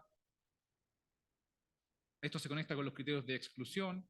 Entonces hay otros formatos, Spider, PyCos y cosas que se permiten declarar distintos tópicos de exclusión, inclusión. Entonces aquí voy colocando cosas generales y a medida que esto va bajando, voy aquí a que me enfrento con esto que acabo de decir, Spider, PyCos, que son protocolos para declarar la elegibilidad. Son puros acrónimos y tienen distintos componentes. ¿Quién participó en el estudio? ¿Qué tipo de intervención hubo? ¿Qué resultados entrega? Está todo muy, muy estandarizado en las revisiones. Entonces, de verdad, no es... Por eso digo yo que si uno arma bien la revisión a conciencia, es súper difícil que uno le rechacen el artículo, porque está tan esquematizado todo y tan lleno de protocolos, que si uno cumple todos esos protocolos, al nadie te puede decir está malo. Cumplió todo lo que dijo que iba a cumplir, lo cumplió. Claro. Y al final queda uno con una cantidad pequeñita de documentos que dice, mira, estos son los que... aquí están las razones, ¿ven? Si uno empieza a excluir, razón 1, tal cosa. En realidad habla de, qué sé yo, no sé, movilidad de directivos de la universidad, sí, y no de estudiantes ni de académicos, no me interesaban, digo, ¿no? ¿sí? O me interesaban los académicos, no los estudiantes, también puede ser, ¿no es cierto? ¿Sí? Entonces, ahí hay que dar explicaciones. ¿Ah? Tampoco es para complicarse mucho, pero que esa explicación tenga alguna, la gente diga, sí, esto no es una locura, ¿no es cierto? Lo que está... bien. También decir que esto tiene algunas variantes. Disculpenme un poquito, porque extensiones, creo que aquí está. Claro, entonces aquí, por ejemplo, hay prismas para distintas cosas. ¿Ah? Por ejemplo, el Scoping Review tiene su propio prisma específico, que no es el mismo que el otro. Pide otras cosas, claramente, porque reviso otro tipo de documentos, notas con todo el detalle que tiene la revisión sistemática. ¿Ah? Y así, se han ido inventando distintas cosas, incluso, mira, si se le ocurre a ustedes de química que usar esto con hierbas medicinales chinas, hay un prisma que alguien diseñó para ese tipo de documentos. Cosmin, Cosmin es un formato de revisión para los que trabajan en temas con... esto de la psicometría, la verdad es que en muchos campos hoy día, o sea, escalas con preguntas Likert están en todos los campos. En la administración, sin duda, hoy día es un tema que está tremendamente involucrado. Si yo reviso Cosmin, por ejemplo, es un protocolo para limpiar artículos que tienen instrumentos de consulta, encuesta, con métodos factoriales súper complejos, ¿no? O sea, casi pocos artículos que uno confronta con Cosmin sobreviven, ¿no? Para decirlo así. ¿Sí? Entonces hay un prisma especial para ello. Cambia un poquito el esquema, el listado a veces es otro. Claro, sí, entonces hay algunas cosas. Muestro esto porque, o incluso podría ser una revisión, un prisma con puros abstract. No tengo los papers, tengo puro abstract. Eso es interesante porque Scopus y WOS en las bases de datos que uno descarga me entrega todos los abstracts. Y podría decir, yo voy a revisar puro abstract, no voy a revisar documentos completos. Y a lo mejor pensar eso en una revisión rápida. ¿Ah? Medicamentos utilizados en el COVID, no sé qué, una revisión rápida. Y eso, si bien no es concluyente, tan concluyente, me permite decir, oye, focalicemos en este tema. Y se abre para, después de esa revisión rápida de abstract, de un tiempo acotado, de una enfermedad específica, pienso que en sus compañeros que están aquí del doctorado de química medicinal, me permite después decir, esto sí vale la pena, y llego a ciertas conclusiones extrañas, ARN mensajero, que antes no usaba para esto, ahora se usa, y entonces ahora utilizo ahora sí voy a una revisión sistemática, ya sé, tengo un borradorcito, un paper, o incluso un working paper, un borrador de trabajo, que me conduce a decir, sí, vale la pena hacer una revisión sistemática, que me va a requerir meses. Entonces, decir que esto está, el prisma es entonces exigencia en casi todas las revistas, uno dice revisión sistemática y le dicen, tiene que ajustarse el protocolo prisma. Esto es lo que están diciendo. ¿Ya? Después, en eso, dejé ahí Equator, que esto sé que para esta gente es sorpresa porque no creen que estas cosas existían, digamos. Y si me voy a Equator, déjame ver si no lo escribimos. Esto es como, diría yo, el que tiene, como ven allá arriba, ya está hecho para salud, pero en realidad se involucra en todos los campos. Porque aquí uno va a encontrar que dice, mira, quiero hacer revisión sistemática, usted debería usar Prisma o sus extensiones. Y alguien dice, no, yo no tengo nada que ver con esa revisión sistemática, voy a hacer evaluaciones económicas. Y me dice, mira, es que hay unos protocolos también para eso. O a mí no me interesa ni eso, quiero yo algo cualitativo. Bueno, está Square, que es un protocolo para revisar la calidad de las publicaciones cualitativas. ¿Ya? O yo estoy trabajando con unos estudios de caso. Hay entonces un protocolo para reportar casos. Estudios de protocolo. Distintas cosas. Aquí están los aleatorios controlados, consort. Entonces, si uno empieza a ver calidad con este tipo de instrumentos, se encuentra que... ¿Aló? ¿Alejandro? Hola. Hola. Hola, por acá Hola. Santiago Maritza. ¿Puede hacer un ejercicio y buscar algo en relación al tema de educación superior ahí? Educación superior. ¿Cómo se puede hacer? Sí, que en el fondo es lo que estamos ahora realizando el tema del Sí. doctorado. ¿Educación superior qué? Porque eso es un campo gigantesco. Desde la línea de educación, de enseñanza, de pedagogía, de Le coloco cualquier cosa relacionada con educación superior. ¿Quiere colocar una búsqueda? No me está hablando ¿Sí? de esto, sino una búsqueda. ¿Ya? Es que mira, y por ejemplo dice animal, preclinical, algo sobre economía. Claro, nosotros nuestro estudio no es ni economía ni de animales, sino sobre tema de educación superior. Sí, pero si por ejemplo tú haces educación superior y tienes un estudio cualitativo, Perfecto, ahí ya, me gustó tomamos ese. estudios, tomamos estudios cualitativos de educación superior, te vas a encontrar que este es un protocolo para revisar la calidad de los estudios cualitativos de educación superior que tú quieres revisar. Perfecto. ¿Ya? A eso es lo que me refiero. No es, esto, entonces no es que esté aquí tomando ¿sí? estudios de este ámbito de salud que dice arriba. Lo que está haciendo es tomar un protocolo para decir que los estudios cualitativos de educación superior son buenos estudios, son malos estudios. Ah, ok. Ya. Claro, incluso el económico que tú recién desechaste, si uno dijera voy a hacer economía en la educación hay que acordarse que es un no campo. No existe el campo de educación, existe el campo de pedagogía. Si uno habla de educación, tenemos convergencia. Por eso interdisciplina. O sea, hay economía de la educación, sociología de la educación, psicología de la educación, pedagogía que uno, al que estás refiriendo tú, ya, eso lo podemos abrir también. Psicopedagogía no va a tener que ver con estudios pedagógicos. Sí, lo podemos mirar al tiro enseguida, eso quizás para que también quede claro. ¿Ah? Pero aquí lo que está haciendo es tomar estándares de calidad para revisar calidad de documentos.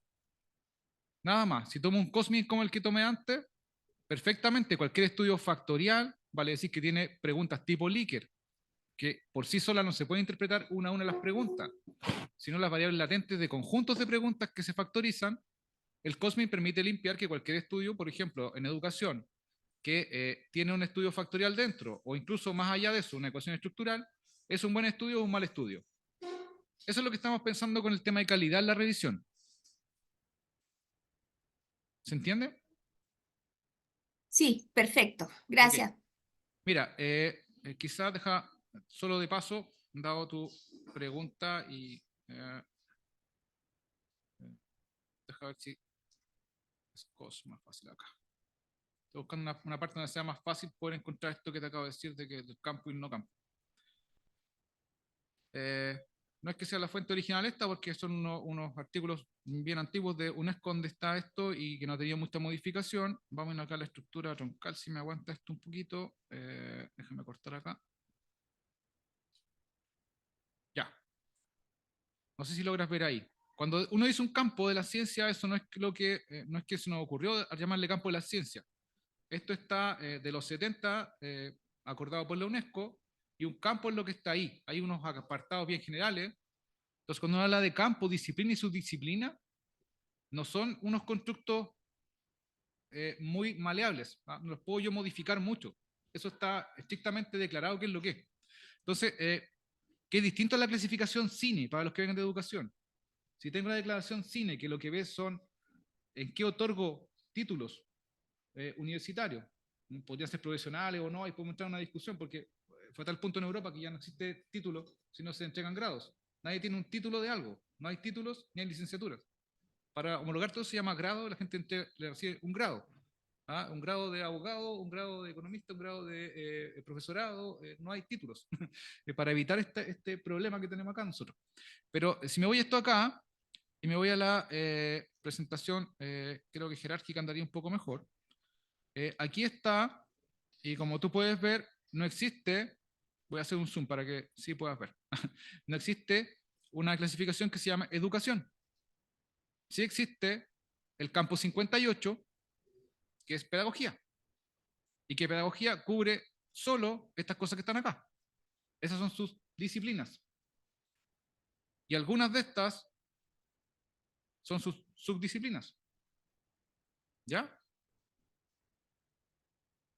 Pero si yo incluso me voy a, no sé, en psicología, voy a encontrar que adentro eh, está psicopedagogía, que es otra cosa, y que es de otro campo, y que no es de un campo que se llama educación. ¿Ya? O que me voy a ir, por ejemplo, a sociología, y voy a encontrar, no me acuerdo muy bien en cuál, pero una subdisciplina adentro que va a ser economía, disculpa, sociología de la educación. No me acuerdo cuál es ahora, pero puedo compartir el enlace ahí. Sí, y esto entonces permite ver eso. O si me voy a economía, para economía y educación va a ser un sector económico. Y por tanto va a estudiar entonces economía de la educación. Entonces, acá cuando hablamos de educación, decir que esto es un concepto tremendamente amplio. Ahí está economía sectorial, y uno va a encontrar acá ahora educación. ¿Sí? Entonces, claro, esto de qué educación, pues usted decía yo, educación superior. En el caso de Chile es más aún. ¿No? Mi Fondesit está en educación superior. En educación superior uno encuentra hoy día Fondesit aplicándose del tema de aprendizaje, ¿sí? O enseñanza-aprendizaje, educación superior, pero hay también gente trabajando en control de gestión de las universidades, en gobernanza de las universidades, en finanzas universitarias, dentro de la misma estructura que el Sistema Nacional de Investigación, prefiero decirlo así que ANIT, ¿no es cierto? El Sistema Nacional de Investigación chileno reconoce como educación superior. Entonces, decir que esto es súper, súper amplio cuando uno dice, explico todo esto para que no creas que yo simplemente por no contestarte decía, ¿qué educación superior? Educación superior, si uno no especifica, la verdad es que puede ser harto ámbito, porque es un no campo. Eso ocurre en muchos casos, no es un campo en sí mismo, ¿ya? A raíz de un comentario, este mismo que estoy haciendo en otra universidad, se le ocurrió después que a su facultad le cambiaron el nombre y le pusieron, esto es de verdad lo que estoy diciendo, ¿no? Le pusieron Facultad de Pedagogía, porque en realidad ellos no querían hacer educación. Claro, ¿sí? Entonces, en política va a pasar lo mismo, era un tema aquí de política educativa, no me recuerdo muy bien todas las subcategorías, por ahí tengo una presentación donde eso aparece, digamos, pero vamos a encontrar aquí que hay una de política educativa que ahora depende de ciencia política, que no es tampoco de pedagogía. ¿Ya? Entonces, para solamente ir a respuesta a esta pregunta que había, disculpen, me salí unos segundos ahí del margen, pero acá uno que vamos a mostrar de los ejemplos, que yo he ocupado harto de MEMAT, me parece súper versátil, como instrumento de calidad, porque cubre estudios que son cualitativos y estudios no cualitativos, estudios que no sean empíricos también, tiene 5 categorías y permite con 7 preguntas uno calificar si el estudio es un buen estudio o es un mal estudio. Las dos básicas que tienen que ver con objetivos, con preguntas, con cosas de ese estilo más bien formales, y el resto que van muy acuciosas a preguntar sobre cuestiones que tienen que ver con el tipo de estudio. Si el estudio es cualitativo, entonces cumple con estos 5 parámetros de un estudio cualitativo. Eso también la literatura ha ido reconociendo que a 75% de cumplimiento es un buen estudio. Por tanto, quedan muchos fuera. Muchos fuera. Otras dicen, sí, en realidad el rango 50-70% de puntuación también permite. Entonces aquí va a depender lo que uno tenga. Si me quedo con 5 estudios y empiezo a decir que todos son muy malos, me quedo con uno para hacer una revisión, mejor no he hecho mucho, no necesito que reportar, no hay mucho que jugar después con las conclusiones y nada. Entonces uno puede decir, bueno, en realidad sabemos que estos no son tan buenos, pero vamos a dejar unos poquitos más. Entonces MMAT este es el autor, es 2018. Esas publicaciones también sí que son papers que tienen niveles de citación, pero altísimos, altísimos, dado que como son metodológicos y la gente los ocupa mucho, son papers de muchas citas. Me voy acá a algunos ejemplos de diversas, traté de tomar, como dije, algunos que están mejorcitos que otros, y bastante diversos, la mayoría en revistas abiertas, todas en su minuto eran WOS, esta no está en WOS ya, pero el artículo sí, pero la revista ya no. Esto, mira, horticultura. Aquí, para los que sean incluso como de ámbito de consumo, psicológico, cosas, tenemos ahí un ejemplo donde fuimos a preguntar qué pasaba con consumidores. Y esto de acá hace todo el tema de teórico, que no nos va a importar mucho. Tenemos el prisma que va a aparecer por ahí abajo, el prisma, y que el prisma cuando dice criterios de elegibilidad, lo que está haciendo es conectarse con este caso PyCos, que es uno de los, también está Spider, y este PyCos le van cortando letras, depende del tipo de estudio, donde aquí uno declara qué están estudiando los estudios que toma. ¿Ya? Aquí también hay alguna gente le saca la S porque para evitar esto que estuvimos que hacer nosotros diciendo que no había restricción a priori. ¿Ya? Entonces, la población, la intervención, qué se compara, qué resultados entregan, qué tipo de estudio hay. Está Spider también, que es otro bien popular. Incluso hay un artículo donde se comparan los métodos, la criterio de elegibilidad Spider, que PyCos. Hay una discusión ahí, un poco de gusto, y revistas que exigen incluso, Prisma con PyCos a ese punto. Aquí, desde el punto de vista de esto, como es psicométrico, insisto en ello, primero fuimos a ver qué de aquí. Aquí puede generarse una pequeña confusión porque el prisma habla de cualitativo, está refiriendo en una traducción al chileno a las cualidades. ¿Ah? No que sea un estudio quali, sino a las cualidades. Hablo de las cualidades. Entonces aquí estoy hablando de cuestiones más genéricas. Tales categorías del conocimiento se está cubriendo, de tal indexación viene. En este caso, habla de algo específico, no, de qué país son. Hay uno que es de Chile. ¿Ah? Alemania, Turquía, varias cosas que habían. La India, otros que no decían ni cosas de ese estilo. Y después baja esto a una revisión que es ya, que le llaman cuantitativa, pero no es que sea de estudios cuanti, sino que va a cosas mucho más precisas que la anterior.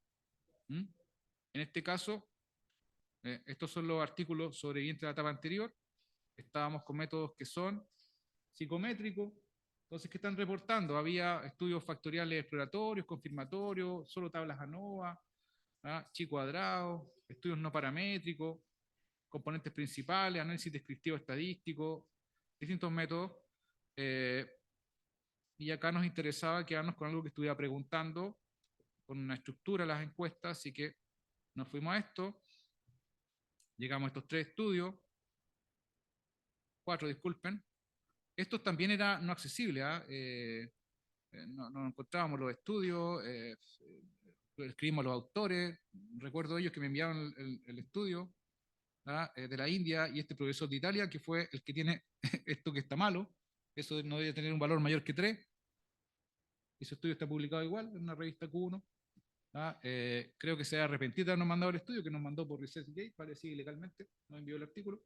No podía haberlo hecho, pero lo hace. Esa base de datos, para que entiendan, es ilegal. Digamos, ResearchGate, uno está compartiendo para uso privado, entre comillas, un artículo que uno firmó un consentimiento donde no puede compartirlo, porque la revista no es de acceso abierto. Bueno, él nos enviaron esos 2 autores por ahí, el artículo no teníamos cómo accederlo, una revista inglesa bien cara, que casi nadie tenía, de ninguna de las universidades que estábamos en el artículo. Nos envía este artículo casi a último minuto, estábamos a punto ya de decir, era un poco raro decir, no lo puedo acceder por ninguna parte, pero entonces estábamos un poco ahí, ¿qué hacemos con esto?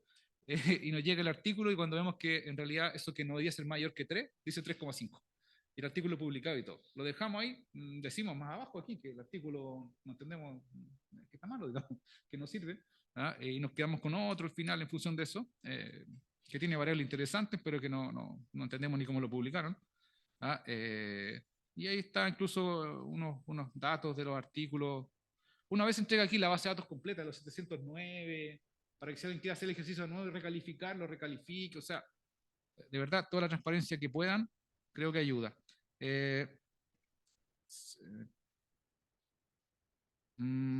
Este derechamente de educación, no, espérate, ahí no que es de educación, este es de educación, este está en una revista que es Scopus, esta es una mezcla media rara, de documento, donde es revisión de revisiones, le podríamos puesto Umbrella, pero bueno, y tiene un tema acá que está pensando en pensamiento crítico. Es verdad, un poquito sorprendió una de las conclusiones. Habemos profesionales de distintas áreas acá, sociólogo, antropólogo, ingeniero, educador, psicólogo, entonces entenderán que el tipo de análisis, metimos una cosita chica de bibliometría para tomar solamente lo contemporáneo, porque eran miles y miles de artículos de revisión de pensamiento crítico y nos quedamos con esto oscuro que es lo contemporáneo, la mitad de los artículos más nuevos. ¿Ya? El resto lo desechamos. Calculamos incluso las mejores revistas para afinar un poco la búsqueda. Nos quedamos con un poquito de estudio, 5, de 200 y tanto, pero filtramos miles de antes con algún mecanismo más técnico. Y esto que hay acá, la verdad es que a mí me sorprende un poco el resultado que llegamos. Yo, de verdad, a los colegas un poco partidarios no publiquemos nada porque no le veo nada muy interesante. Pero, ¿por qué digo esto? Porque la verdad es que la conclusión que uno puede llegar de los estudios, que además están altamente concentrados en un proyecto europeo donde hay de distintos países, pero son la misma gente al final, publicando esto, uno llega como a la conclusión de que en realidad, de verdad, nadie sabe lo que es pensamiento crítico porque no hay convergencia del constructor, menos sabe cómo se mide, tampoco hay convergencia, en las revisiones de revisiones, y además de eso, aún menos alguien sabe cómo se enseña esto. ¿Ya? Porque te das cuenta que todos están diciendo cosas súper distintas y nada converge al revisar un montón de revisiones.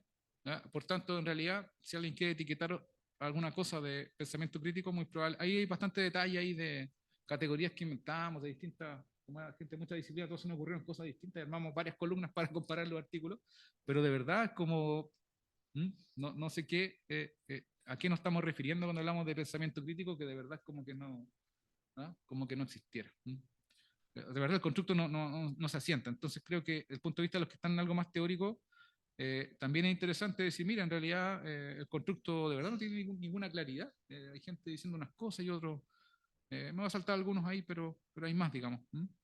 Este lo dejé aquí, ¿sí? Este después derivó, dado la pregunta que había de educación de fondo, si bien puede parecer nada que ver, después esto derivó a que estamos haciendo esto con alfabetización física en escuelas. Claramente esto de el consumo de bebidas deportivas en general, isotónica, energética y todo esto, tiene harto que ver con eso. Para decir la otra parte del estudio, que dos papers posteriores a esto, claro, efectivamente algo bien obvio lo que da, esto con muestreos de campo, entrevistas, encuestas a niños en escuelas y todo, es algo bien obvio. O sea, claramente hay estudiantes en Chile que saben mucho de alfabetización física, pero que en realidad no hacen ningún ejercicio, y claramente eso reporta cruzado con indicadores duros, el índice de masa corporal de ellos está disparado, y otros que en realidad tú le preguntas y no entienden absolutamente nada conceptualmente de lo que sería tener una vida sana, ¿ya? Pero se hacen ejercicio y los PMI dan bajo. Entonces, esto es un poco contradictorio, pero no sabemos mejor si hacer que hagan ejercicio o educarlos al respecto, porque los dos mundos no conviven de verdad.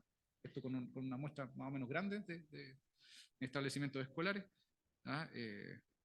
Sí, pero bueno, hay una cosa así, digamos, que nos dio. Entonces, pues sí lo dejé acá en la selección, que no decía que no es de los únicos, porque llegamos a una cosa que está como la que decíamos delante. Aquí la revista era bastante más acuciosa, un tema bien técnico, entonces nos pidió declarar esta cosa de cuántos revisaron, y quiénes son los que revisaron. Ahí apareció el MMAT en acción por aquí, diciendo, mira, hay 2 preguntas de base, hay 5 tipos de estudios a considerar, qué porcentaje tuvieron, y todos los bajos 75, ahí están con un asterisco, suscribieron 54, ¿ya? Vale decir, no cumplen los criterios. Esto es bien duro en la discusión después, porque uno puede decir, estas revistas de aquí están publicando artículos que en realidad no cumplen los criterios, entre comillas, mínimos. Obviamente este campo sí es bien duro, entonces no, ahí está la cantidad de base de datos, entonces mostrar más bien la esquematización, ¿ya? Esto llega, tengo más artículos de revisión, pero dejé 5 solamente porque me pareció que también no, es más bien para que vean como una muestra más amplia. Este de aquí está en preprint, lo enviamos a una revista, no les gustó ahí, estamos mandándolo a otra hora. Si es preprint, esto no está publicado, esto no tiene revisión. Aquí también cruzamos un tema que tiene que ver con decir que esto lo hicimos y tenemos un paper 2 que está en evaluación, que ocupó lo que utilizamos acá para el empírico. ¿Ya? Empezamos a ver esto de en la formación como las habilidades directivas que obtenían los estudiantes de posgrado. Eso es lo que llamo después el segundo paper, pero acá estamos viendo qué se mide en habilidades directivas. Podría pensar uno en pensamiento crítico, en lo que sea. ¿Cómo medir? Es una cosa que casi empezamos a armar con varias revisiones y llamarle así, cómo medir algo. Entonces buscamos un tipo de revisión bien específico, voy a mostrarlo acá, bien específico, que lo que hace es tomar solo papers que tengan instrumentos dentro, que sean psicométricos y que midan algo, para ver qué variables se miden cuando se habla de un constructo. Por ejemplo, que tú seas movilidad académica, quiero ver, por ejemplo, qué motiva a la movilidad académica de los estudiantes. Entonces digo, bueno, ¿qué estudios trabajan movilidad académica y qué están midiendo con esto? Podrían medir, qué sé yo, motivación, no sé. Entonces, ahí está el documento, esto está accesible, es un preprint, insisto, no está revisado, dice eso por todos lados, pero igual la gente se confunde.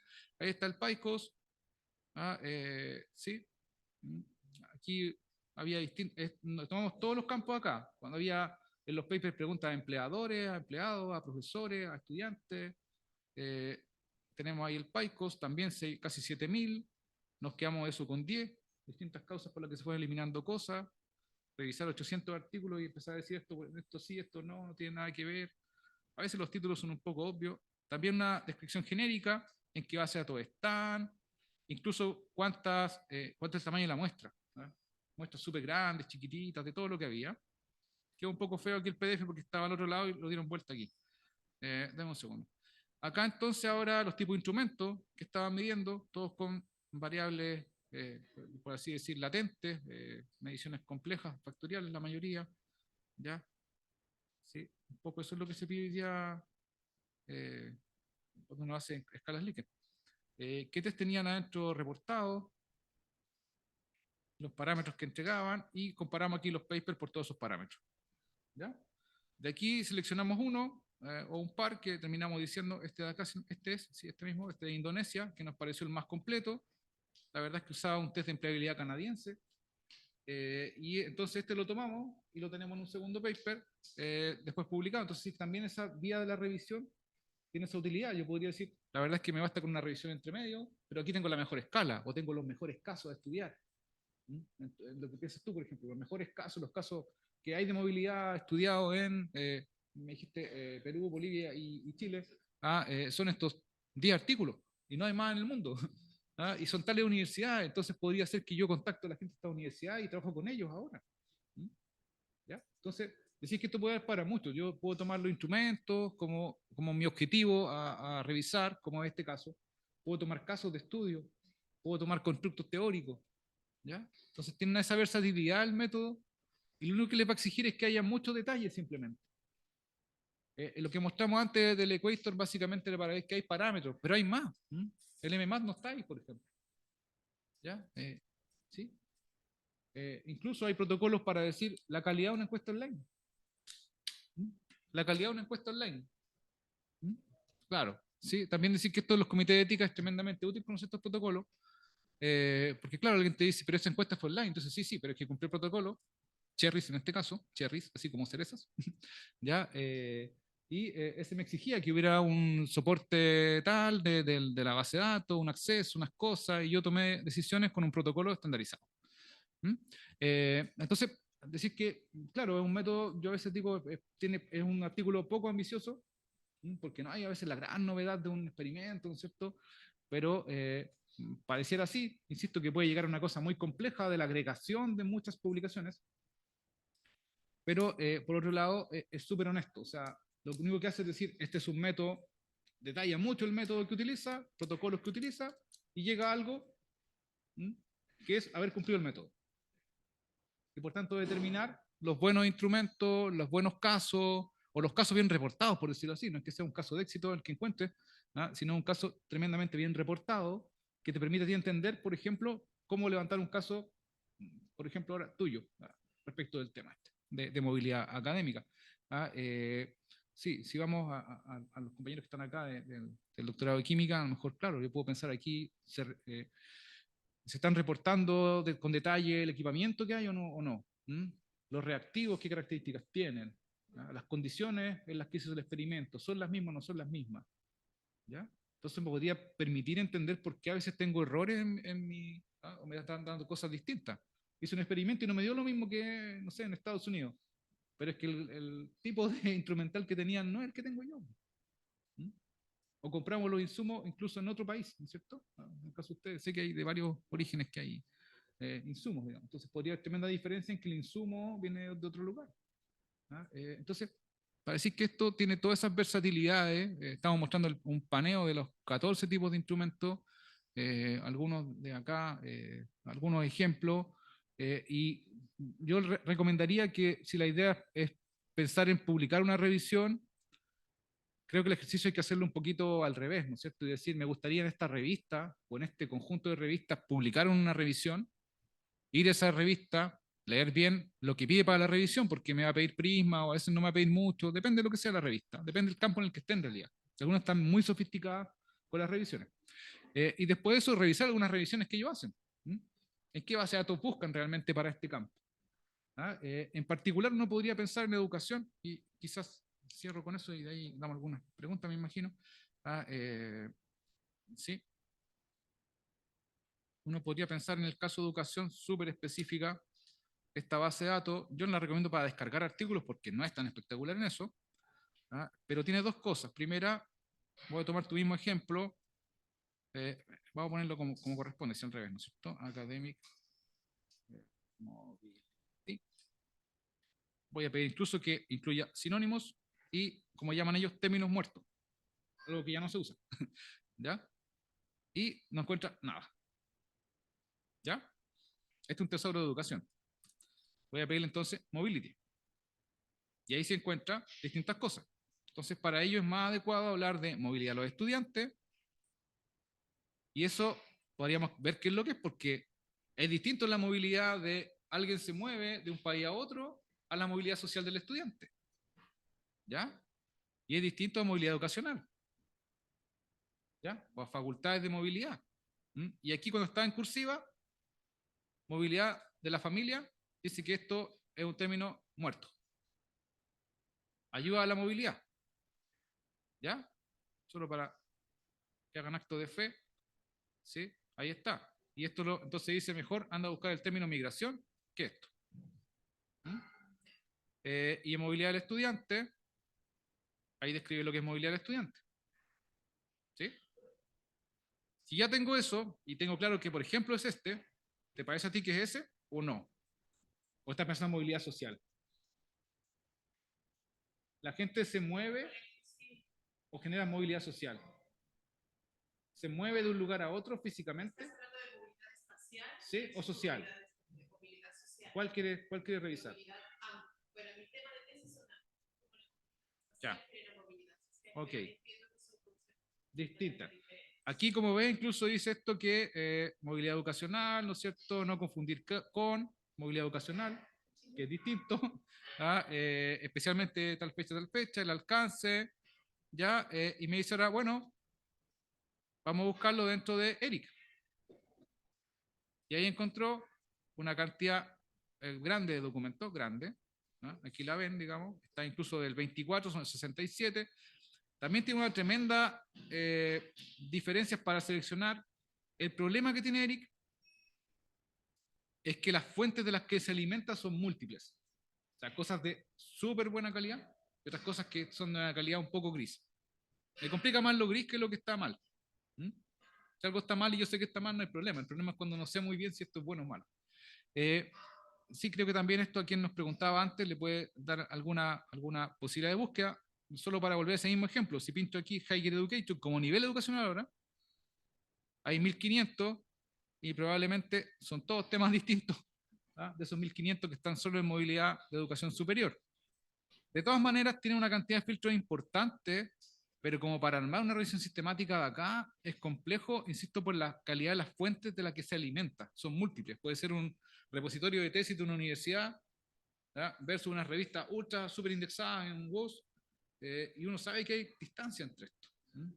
Si uno tiene capacidad y conoce mucho el tema, conoce mucho de investigación, no le es difícil discriminar, incluso viendo el nombre de la revista, esta sí, es muy conocida, sí, pero a veces no es tan fácil cuando estoy partiendo con una tesis de doctorado decir, esto es una calidad regular, voy a decir, regular.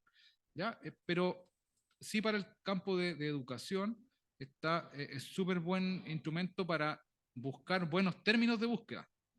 Yo ya sé aquí puedo diferenciar si lo que querías tú era movilidad estudiantil o si era movilidad social, que por aquí estaba en alguna parte, no apareció antes aquí. Esta movilidad social, que es otra cosa. Oh, disculpa, se me cayó internet un segundo ahí, no sé lo que pasó.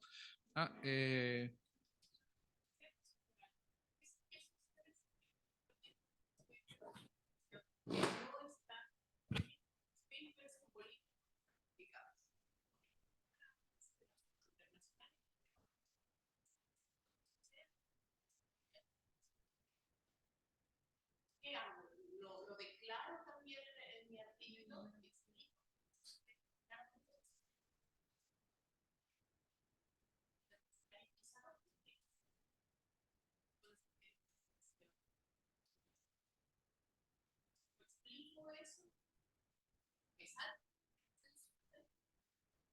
Habría que explicarlo. El tema complejo ahí es que en realidad, si ni siquiera están en un repositorio de tesis, no están en un...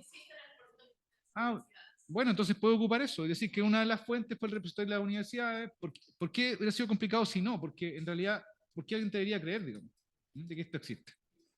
Ya, también yo podría decir, ¿no? Encontré unos artículos que nadie sabe que están, y están en papel, guardados de hace no sé cuánto, y eso dice esto, y por tanto, además esto hace cambiar todas mis conclusiones. Pero si está en el repositorio de tesis, lo puedes declarar. Se buscó en el repositorio de este. Hay países súper ordenados. ¿No? Hay países que son súper ordenados. Estoy pensando en el caso que tú nombraste, Perú. Se cayó el internet de toda la sala y se cayó también la de acá. Y no sé si al menos me escucha el resto que está conectado en el Zoom de allá. Si no, da un poco igual, porque no voy a ocupar. Si me escuchan, da suficiente, porque en realidad no vamos a mostrar algo más de ahí, pero pienso en Renacito, ¿no? Que es el registro peruano, donde están todas las cosas ahí registradas y los académicos con sus perfiles. Entonces creo que de ahí se puede, ¿no es cierto?, sacar bastante. Claro, claro, es distinto. Sí, sí. También decir que, por ejemplo, yo el caso que conozco bien el español y está el orden que todas las tesis defendidas están registradas.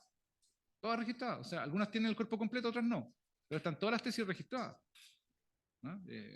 Para uno, creo, Ricardo, ¿no es cierto? Quizás tú ubicas también, porque uno que le toca esto de hacer contratación de académico, si alguien me dice que sacó el doctorado en España, basta poner el nombre en el TCO y uno sabe inmediatamente si realmente es doctor o no es doctor, con quién le dirigió la tesis, qué sé yo, cuál era el tema que defendió, en qué departamento, y si es un poco más, hasta encuentra el fichero completo de la tesis para descargar, digamos. Entonces hay países súper ordenados. El Reino Unido es parecido, el sistema HAL, el francés también lo mismo, ¿ya? Pero dentro de Sudamérica es bien variopinto esto. En el caso de Chile también lo tenemos así. No es que tengamos un registro nacional de doctores de los programas nacionales, y no es que todas las universidades tengan un registro de eso. La ANIT ha hecho harto esfuerzo y al final nos ha pasado, voy a decirlo así, disculpen lo coloquial, pero nos ha pasado la pelota a las universidades con hay un dinero que se llama Ciencia Abierta, y háganse caso, a cargo ustedes de tener un repositorio espectacular, porque mi repositorio, de verdad, Data Ciencia no era un buen repositorio, pero veía que las universidades limpian esta información ahora, entonces lo alimentan a ellos con un buen repositorio.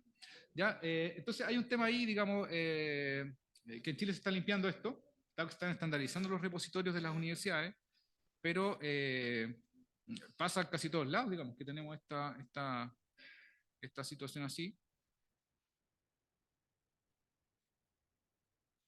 ¿No esto. pudiste, Alejandro? Sí, estoy tratando aquí en paralelo mientras hablo de... Ya, entonces mira. Pero no necesito presentar nada más de láminas. No sé si hay preguntas. Sí. Era la última cosa, eso de los ejemplos. Llevamos 2 horas. Creo que para algunos puede ser mucho. Sí. Gracias, Alejandro. ¿Hay alguna pregunta por parte de las y los asistentes?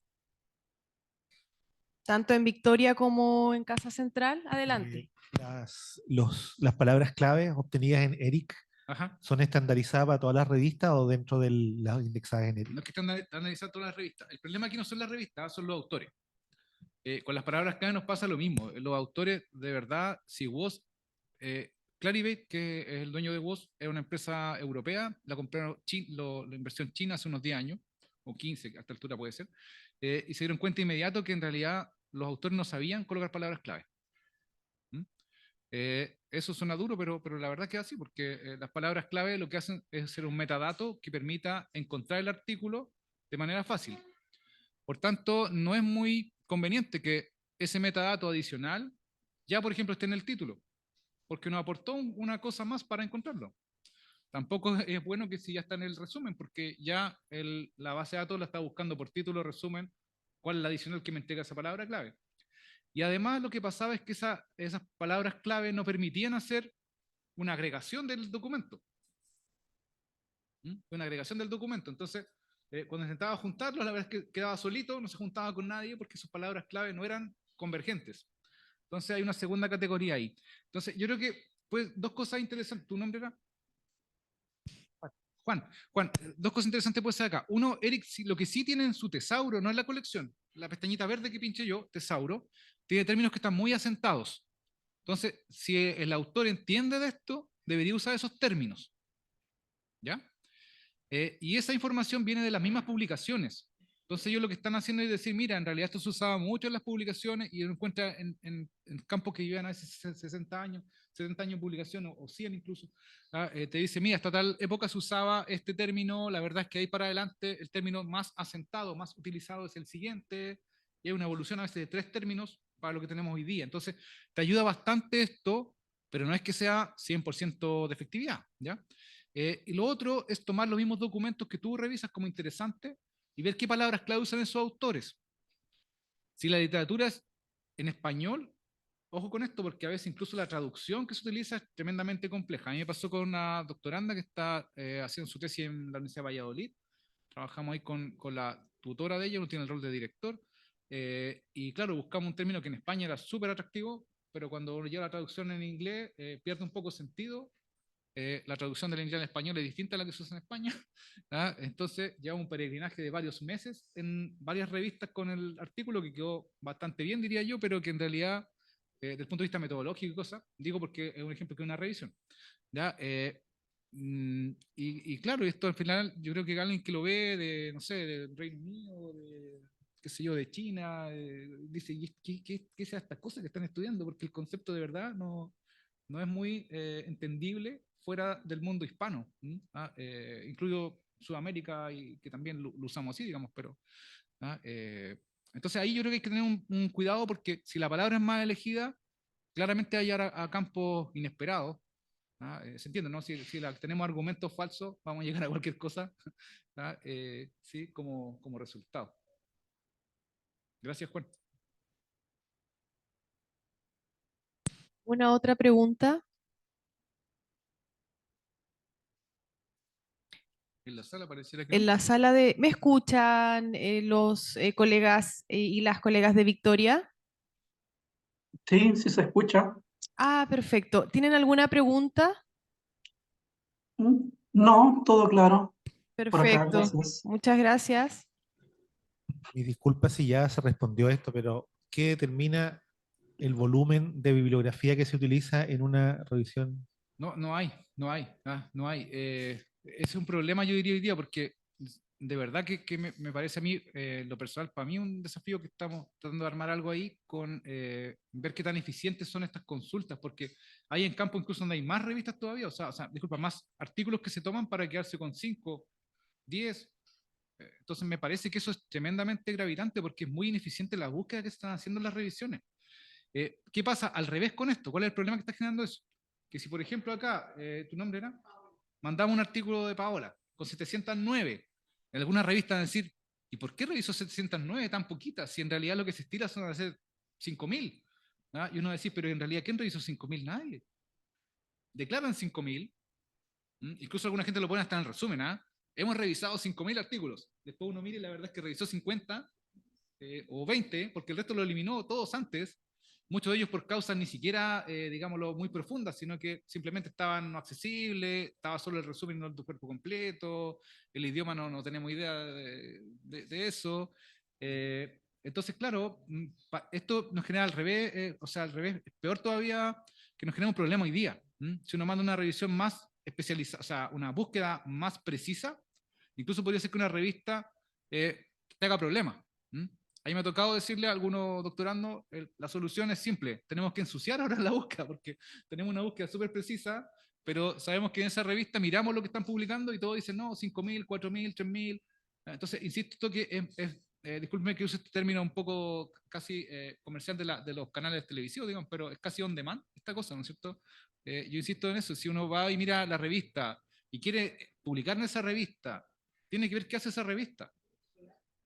O sea, si ahí están publicando todo con 7000 y en realidad después la primera vuelta eliminan 5000 artículos los 7000, quizás mejor hago una mala búsqueda, declaro 7000, por ejemplo en tu caso Paola, 7500 nos dieron, ¿cierto? Y después uno digo, bueno, la verdad es que es una revisión muy profunda y me quedé con 709, porque el resto no hablaba estrictamente de movilidad académica, sino que hablaba de académicos, hablaba de movilidad, el constructo nunca estaba presente, entonces esto que podría pensarse que lo hicimos en meses, la verdad es que lo hicimos en 2 segundos, Paola. Sí, porque nadie me está viendo reportar eso. Entonces, hay un tema ahí complejo de admisibilidad del artículo.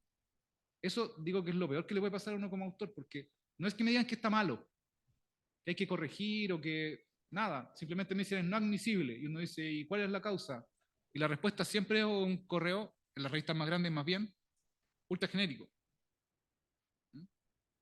Y eso es casi una tortura para especialmente las personas que están publicando recién, porque no entienden nada. O sea, alguien le está diciendo súper genérico, usted está fuera de, no está en el alcance de, y casi dicen ¿qué parte no entendí? Si me leí el alcance de la revista, cumplí todo lo que me pidieron y me están diciendo que estoy fuera porque no cumplo lo que cumplí.